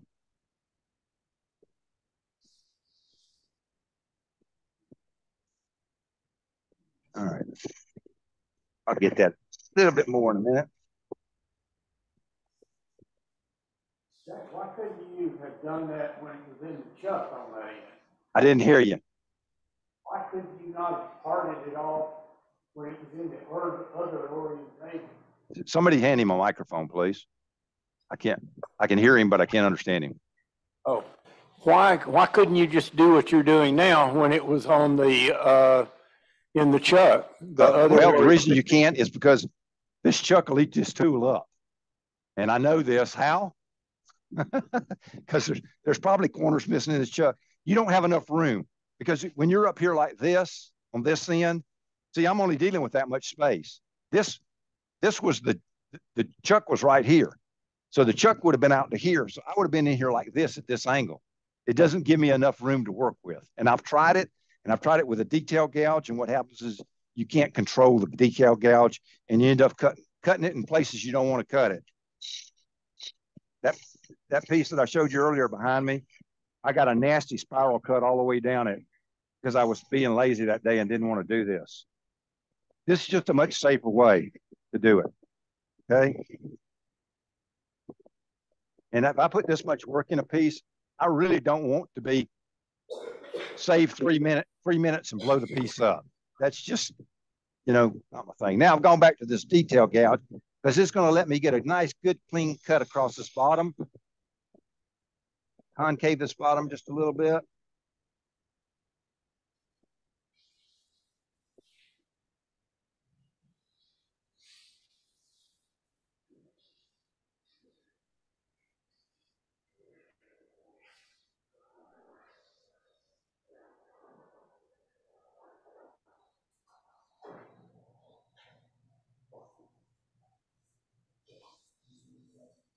Now this right here, when I'm down here at this very bottom, is where I would pull that plug out if my bottom got too thin right here. Remember we talked about it earlier. You asked me why I made that piece go down in there deeper. It's because I didn't want it to be thin right here, because this is where I would be cutting, and this tool would stop cutting, grab the fibers, and tear them out. And then I'd have a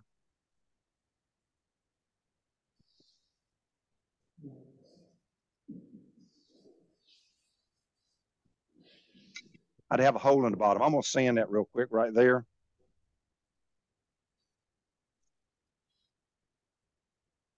That's my shadow line.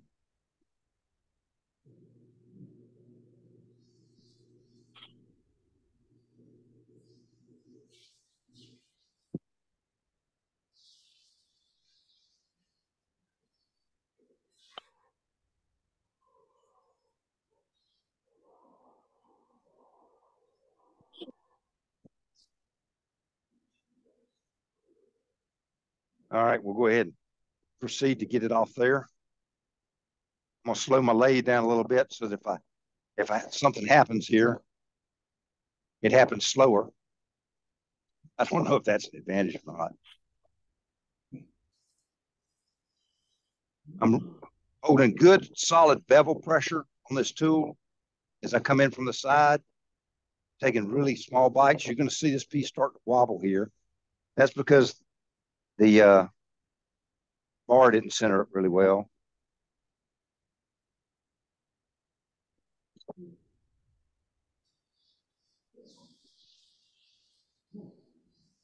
Probably worse than wanted.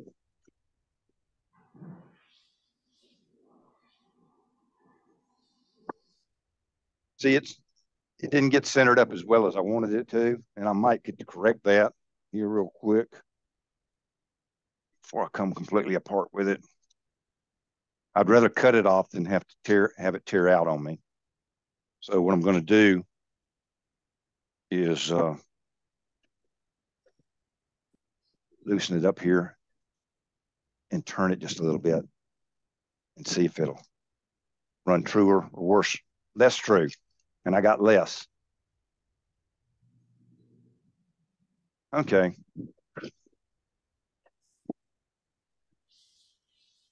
Everybody have one of these in their toolbox?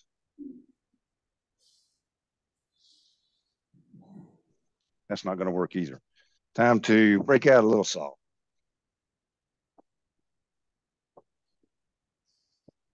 I'll just have to sand that bottom. All right. That's off. It's concaved. I'll take a little nubbin off here real quick.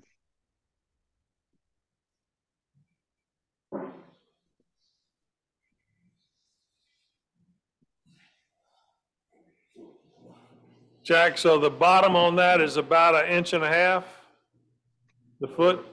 I'm fixing to show it to you right there. Yeah, but that right there is 1.25 inches. So yes, it's about 1.5 inches. There's our profile. okay, and the widest part is about 3 inches. 3 inches, Right okay. here, 3 Yeah, inches. all right.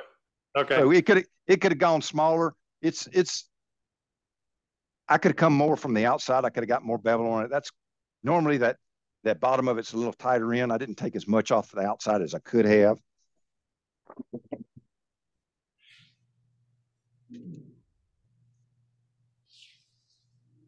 Yeah, you guys want a 5-minute break while I get ready to dye this? Sure. Saying yes. Take just a minute. I'll get something to drink. I'll get this reset up for doing dyeing, and we'll come right back. This is beautiful, beautiful work he's doing there. Appreciate you as the leader. Thank you, Charles. Okay, Jack, you can go ahead and get started, Jack. Okay, folks, we're going to do a little dyeing here, and I've been dealing with colors on cars mostly for about 50 years or a little more, and my transformation over to wood dyes was an educational experience, to say the least, because dyes and paints are not the same, and so I had to do a little relearning of things. But I like to use this product here. It's made by ChromaCraft, and it's dyes. It's really good quality dyes. It uses a good high quality pigment, and it's a UV resistant pigment, and UV light is it's why your piece of box elder lost its red and turned brown. It's why your piece of cedar turned from red to brown. UV tears up everything, but this is UV resistant. And his clears, would you hand me that can right there right there? Just toss it to me. Whoa, to me, not the light. This is the clear they sell. I also recommend it. They're all really high quality. This is actually an automotive quality clear. It is not a furniture clear. If you go to Ace Hardware or the big box store and you buy some Def Clear, I have nothing against it, but it'll tell you it's for interior use only. And that's because of several reasons. One is it doesn't have any UV blockers in it. And number two is it's nitrocellulose lacquer, which means it's not impervious to moisture. If you'll think back, I know some of you are probably as old as I am. If you'll think back to the 70s, most cars were painted in lacquer. This is the type of lacquer that was used on cars. Water doesn't hurt it. It does not water spot. You know, when you set your water glass down on grandma's coffee table and she raised Cane with you because it left a white ring in it, this won't do that. So this is what I recommend. And it comes in a gloss and a satin. I'm not going to get into a lot of things, but if you have colors you want them to pop, you need to go with gloss. If you have colors and you want them to be a little more subtle, a little softer, you're going to stay with a satin finish. So the easiest thing I can tell you to do when it comes to dyeing is visualize, go to the overhead, please. Visualize a color chart, okay? You had your yellow up here. You're going to have to zoom that in a little, the other one, because I can't see it. They may can, but I can't. You have your yellow up here, you have your blue over here, and you have your red over here. Those are your three primary colors. And the easiest thing I can tell you when you get started is don't try and get fancy.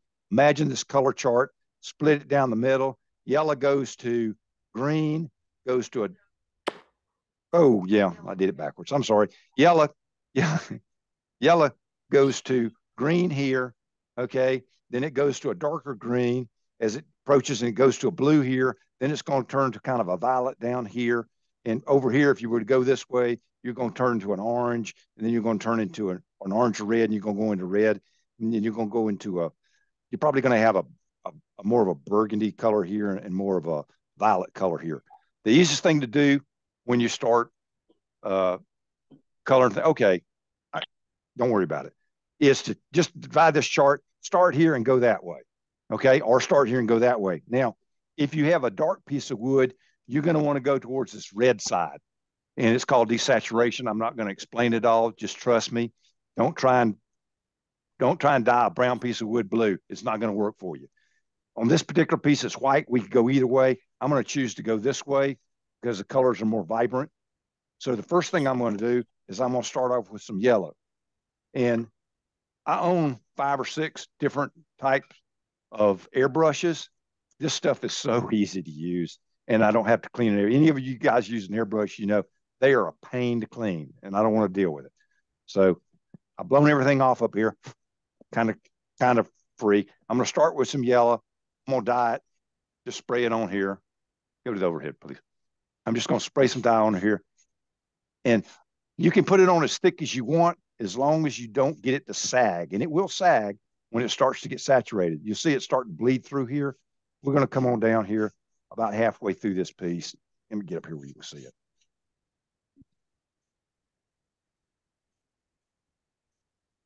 And if I want more intense yellow, I'll just keep going over it till I get the yellow I want. Where you're going to get your dyes splotching is when you get to this side grain. It's the end grain soaks it up really fast. The side grain does not. And so you start to get splotching if you go too quick. So you got to let it flash off a little bit. It's an alcohol-based dye, so it doesn't take it long. If you ever saw Jimmy Clues, he used to like to take his lighter and light it on fire. And fortunately or unfortunately, whichever way you look at it, all these venues started saying, yeah, you can't do that. We don't want any open flames when you teach anymore. So I'm going to back up here and just dust it here in the center. And you guys see those right there? I hold it up there. You see those right there? Those are sand scratches that I did not get out. That's the reason sanding is so important. All right. I think we got enough yellow on here. We'll quit with the yellow for a while. I'm going to let that dry just a minute because it's still really wet there. Yeah, you could use a hairdryer. I'm not going to break it out. Don't use a heat gun. Heat gun will mess you up because it gets it too hot. Hairdryer will work fine.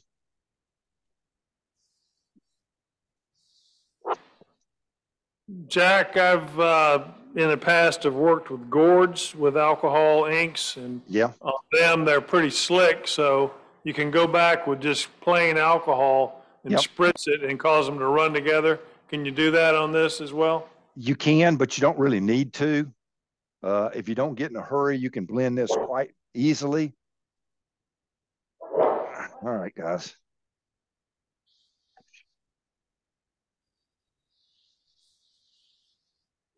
That's why I like to do stuff in my own shop. I knew where the hairdryer was. All right. So we've got that color on. Now, I want to start to go to the green phase. What does it take to blue to make green? I showed you earlier. How do I go from yellow to green? Blue. Thank you. Somebody paid attention. Teal. light blue.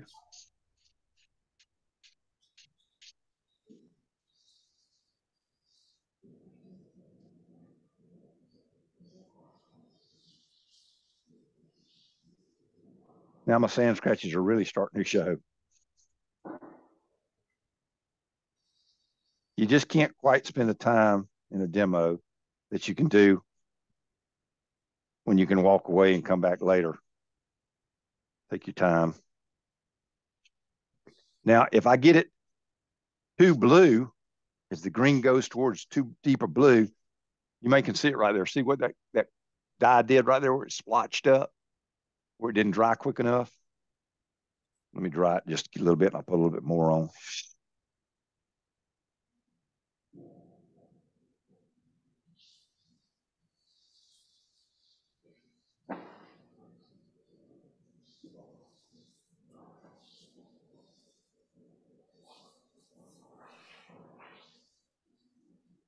I want to back up and just dust this on here a little bit lighter.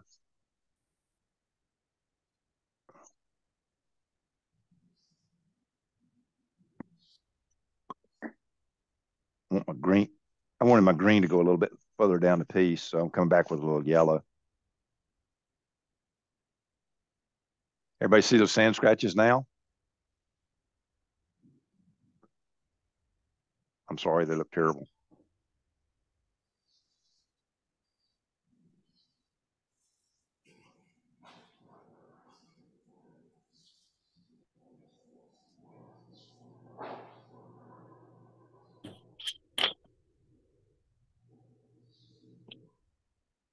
Right here, where that when I was turning this, that grain is going this way. So right here where it runs over and that grain is perfectly flat, right around this widest spot is where you're always going to run into your problems. See right there? I'm putting it on too fast. I should be going slower.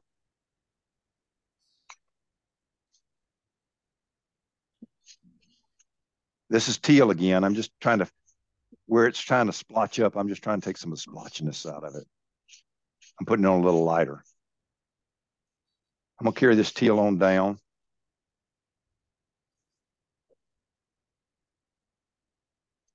You notice the rubber glove? You don't want to get this stuff on you, folks. It does not come off. It comes off when the skin comes off. All right. We're done with that those two colors.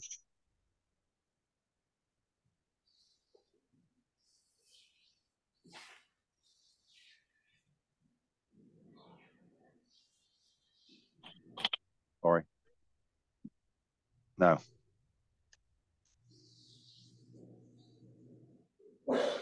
He asked if I was leaving fingerprints on it. No, I am not.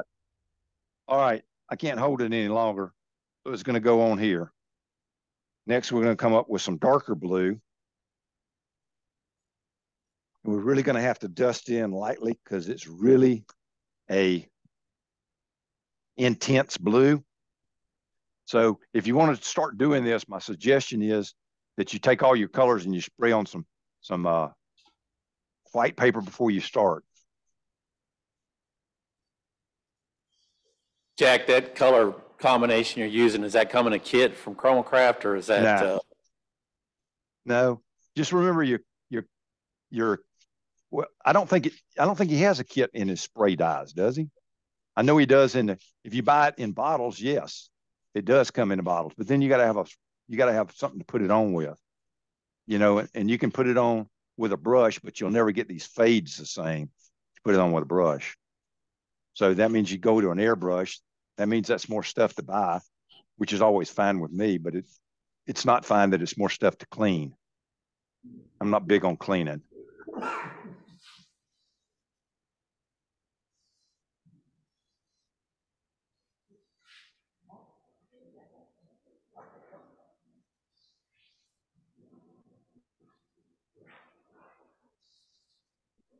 Need to get a little bit more on here.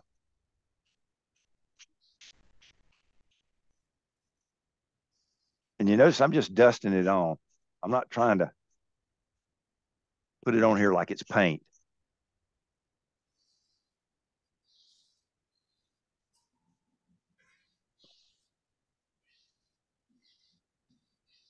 All right, I'm happy with that.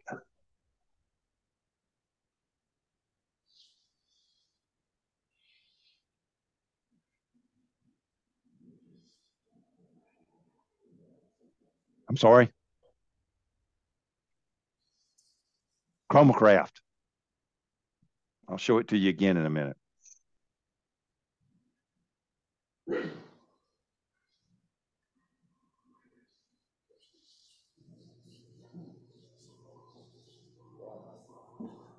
Overhead.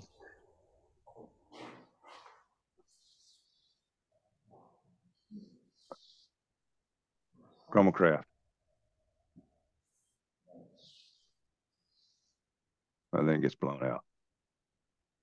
They're online, ChromaCraft.com. Okay. That looks pretty good. I'm going to come in with a red blue now, known as purple or violet. And I'm really going to just dust the very end of it.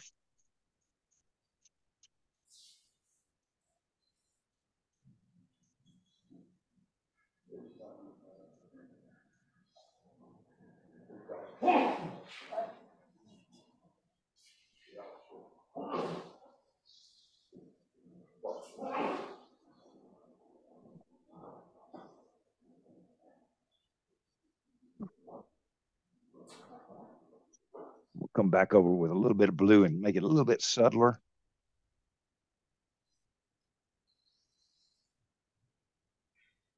Blend it in a little bit better. You can always go back.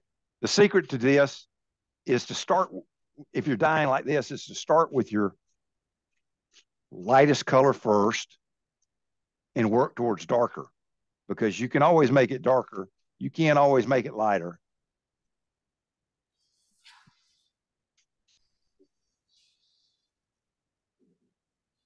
This is a teal. I'm going back with the teal here. Bring my piece on down a little bit. Once you get all your colors on there, you may find that you want to go back and fade them in a little bit better.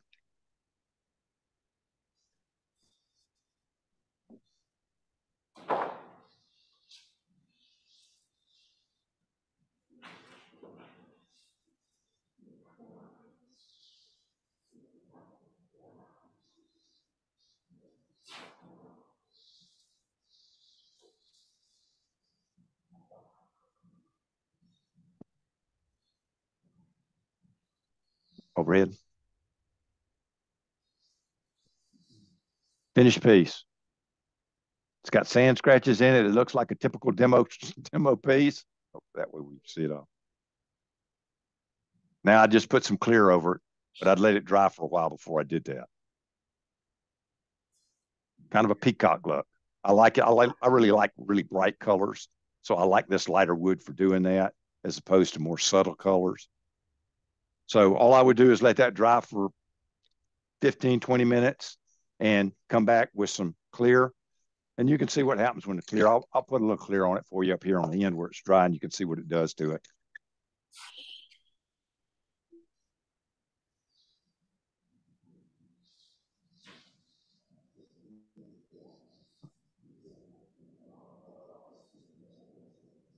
I put some down here at the bottom where I don't have sand scratches that I may try and take out later.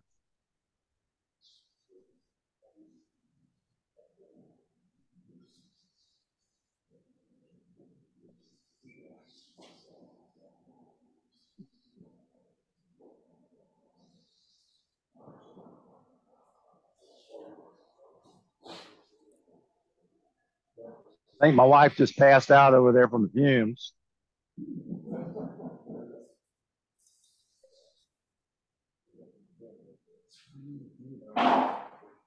What?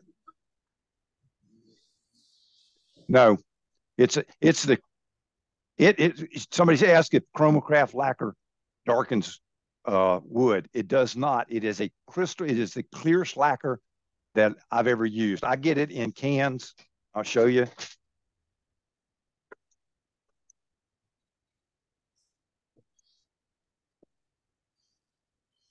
Get my paint cabinet. I get it in cans like this, quart cans overhead. In quart cans like this for when I do bigger jobs and I don't want to stand there with a spray bomb. And if you take the lid off this, it is absolutely crystal clear. There's no color at all to it. And when it dries crystal clear. So I've actually been to his manufacturing plant in Georgia, and they weren't running the day I was there. I went up to see him, the gentleman that owns it, and I walked through his factory, and he tells me that his lacquers is runs through about 8 filters before he bottles it up and sells it. So I was pretty impressed with his quality of his products. He approached me in, I think 2017, I was doing a demo, and he approached me and asked me to try some of his products, and I was impressed with them. I like them, and they're comparably priced. They're no more expensive. This dye here is, I think, $7 or $8, and if you go buy dye in a bottle, for a little bottle, you'll get the same amount, which is about 4 or 5 ounces, and it's $7 or $8, and then you got to figure out a way to put it on. So I'm impressed. Yeah, here's a bottle of dye. It comes like this. This bottle right here is about the same price. It's got 4 ounces in it. This has got 5 ounces in it. Part of this is going to be propellant, so they're about the same amount of dye in each one of them. And I don't have to clean an airbrush. That's it, folks. Unless you have questions, I can answer. Jack, I have a question. Go ahead. What, if you sell one of these that have... Can you get a microphone, please? Because I can't hear you. I can hear you, but I can't understand you. Can you hear me now? Yes. Okay, when you sell one of these, for example, the piece that you demonstrated at a craft fair, what would you charge? If it doesn't have sand scratches in it, it looks good. You know, it kind of depends on what venue you're at. If I'm at a craft sales, this is probably not what I'm going to carry. This will probably be at least a bottom end art show, and I'm looking at bottom end $175 to $275, depending on the piece and how it turned out, somewhere in that range. Okay, and do you ever put a glass insert in so they can use? I still didn't understand. I'm sorry, I'm having trouble understanding you. Do you ever put a glass tube insert in there so they could use regular flowers in it? No, but you can. You know, usually if you're going to put a glass insert on it, you don't do all that hollowing. You just drill a hole and drop an insert in it. That's what I was thinking. Kind of like a weed pot. So, or a flower, you know, a bud vase or something. So these are done. This particular piece here is done more as an art project than an actual piece I'd want to put flowers in. And if I decided I was going to do what you're talking about, I wouldn't put a glass insert in it. What I would do is I would mix up about a half a cup of epoxy, slow drying epoxy, you know, the kind that takes probably 3 or 4 hours, and I'd pour it down inside it, and I'd make sure I rolled it really slow and coated the whole inside, and I'd turn it upside down and let it drip out so that I epoxied the whole inside, and I'd leave it like that. Before you did that, you would need to let the piece completely dry. So. Okay, thanks, Jack. Yep, because if you seal the outside with lacquer, the drying process now, this is not likely to crack because any drying it does once this lacquer's on here has to occur on the inside.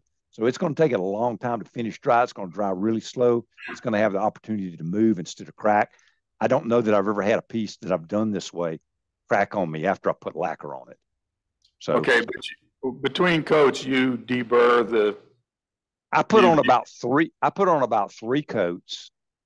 I let it dry for a day. I put the coats on really fast. I put them on like 15 minutes apart. 3 coats, just heavy and as fast as I can without getting a run in it. Remember, here again, it's going to want to run the same place the dye did, where the lacquer reducers or retarders are not soaking into the wood. On the end grain, it's going to soak it right up like a sponge. So what I suggest you do is you can't use a sanding sealer on it once you're here. You can't use sanding sealer when you're dyeing because the sanding sealer messes up with the dye. And sanding sealer is not clear, so you don't want to put it over the top of the dye. So what I suggest you do is you put a medium coat on there, you set it, and you let it sit for a day. That'll go into the fibers and get good and solid. Then you come back with maybe 2, 3 medium coats within about 45 minutes. Let it sit for another day. Sand it with some 600 grit sandpaper, preferably this foam back stuff I showed you earlier works really well. Sand it to denib it. Put another coat or 2 on. Hit it with some 1,000 grit, 1,500 grit, and polish it. You can make it look like a piece of glass. if you want to spend the time to do it. Okay. Other questions? Well, I have one other question. When you paint, what you use a paint when you put an paint embellishment on one of those? Okay. Yes, you can. The main difference between dyes and paints is dyes actually go into the fibers of the wood. The alcohol goes into the fibers, pulls the pigment in with it, and the alcohol evaporates out and the pigment is left in the fibers. That's the reason we get these nasty sand scratches, because that's where that fiber is torn and it sucks that dye and it looks terrible. Okay. Paint is a different type of pigment. It does not go into the fibers. It sits on top. So your wood grain gets covered up with paint. You can go with a transparent airbrush paint and show some of the fibers through. I mean, some of the wood grain through. But if you want the wood to actually show through, you need to stay with dyes. No, so I meant when you you? paint. I meant, okay, after you dye it, just like you've got it, and you want to put an embellishment on it, like maybe a Japanese tree or some painting embellishment on it. Okay. Do that, and then you finish I would put my clear on it. I put some clear on it. Let me show you a piece here I got that I'm working on. I would put some clear on it, and then I would put my embellishment on it, and then I would clear over that. Can you give me the overhead, please? This is a piece I've been playing with some colors in it. And that's what I did. This piece is painted black, solid black. Okay. Then it had enough clear put over it that I could sand it down. And then I came back with my airbrush and some pearlescent type paints and painted it again. And if I wanted to embellish it more, I put some clear on it. I could go ahead and paint whatever I wanted to. I could do the same thing over dye. Did that kind of answer your question? Showed in the very beginning of your discussion that looked like it was a sponge paint on. Had gold sponge paint, I think it was. Oh, okay. You're talking about on my lead in? Yeah, no, that's not sponge paint. That is a pearlescent paint. That is the same paint applied differently. Okay, it's not done with a sponge. It's done with air pressure. So you have to manipulate. This paint has four things going on in it. Okay, it's got pigment, and it's called non-soluble pigment because it doesn't dissolve in the carrier, which is something else. So if you're talking about dyes, you're talking about a soluble dye, a soluble pigment in alcohol. So what you end up with is something like iced tea. No matter how long you let it sit there, it stays in suspension. When you go to paints, you go to a non-soluble pigment. So now think of muddy water.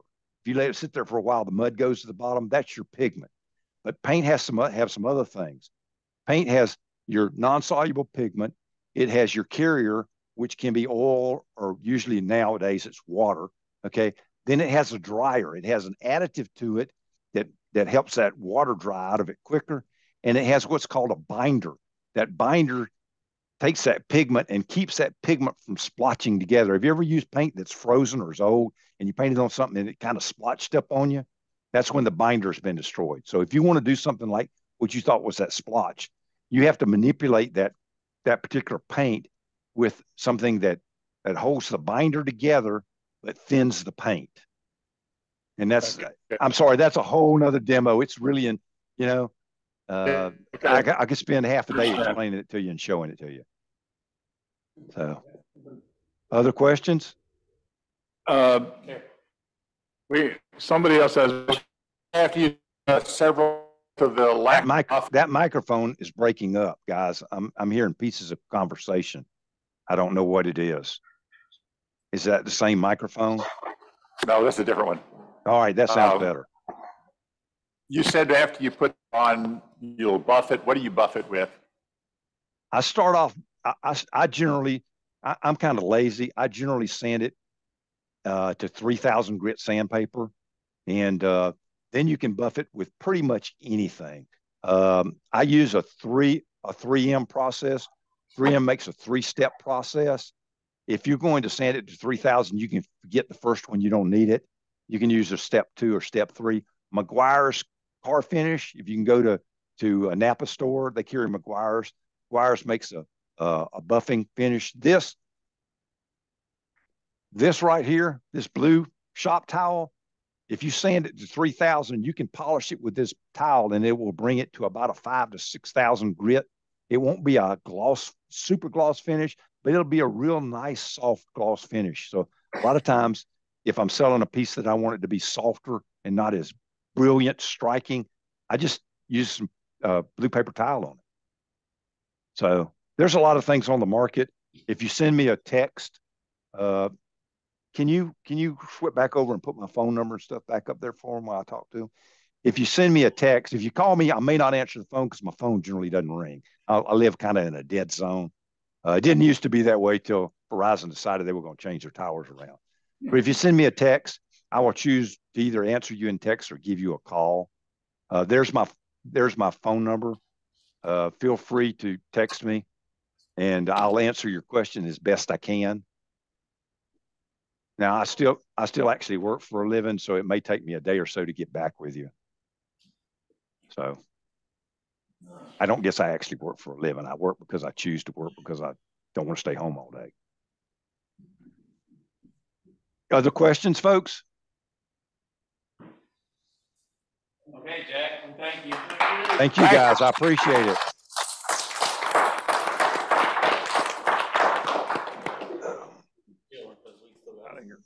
Yeah. Mute me.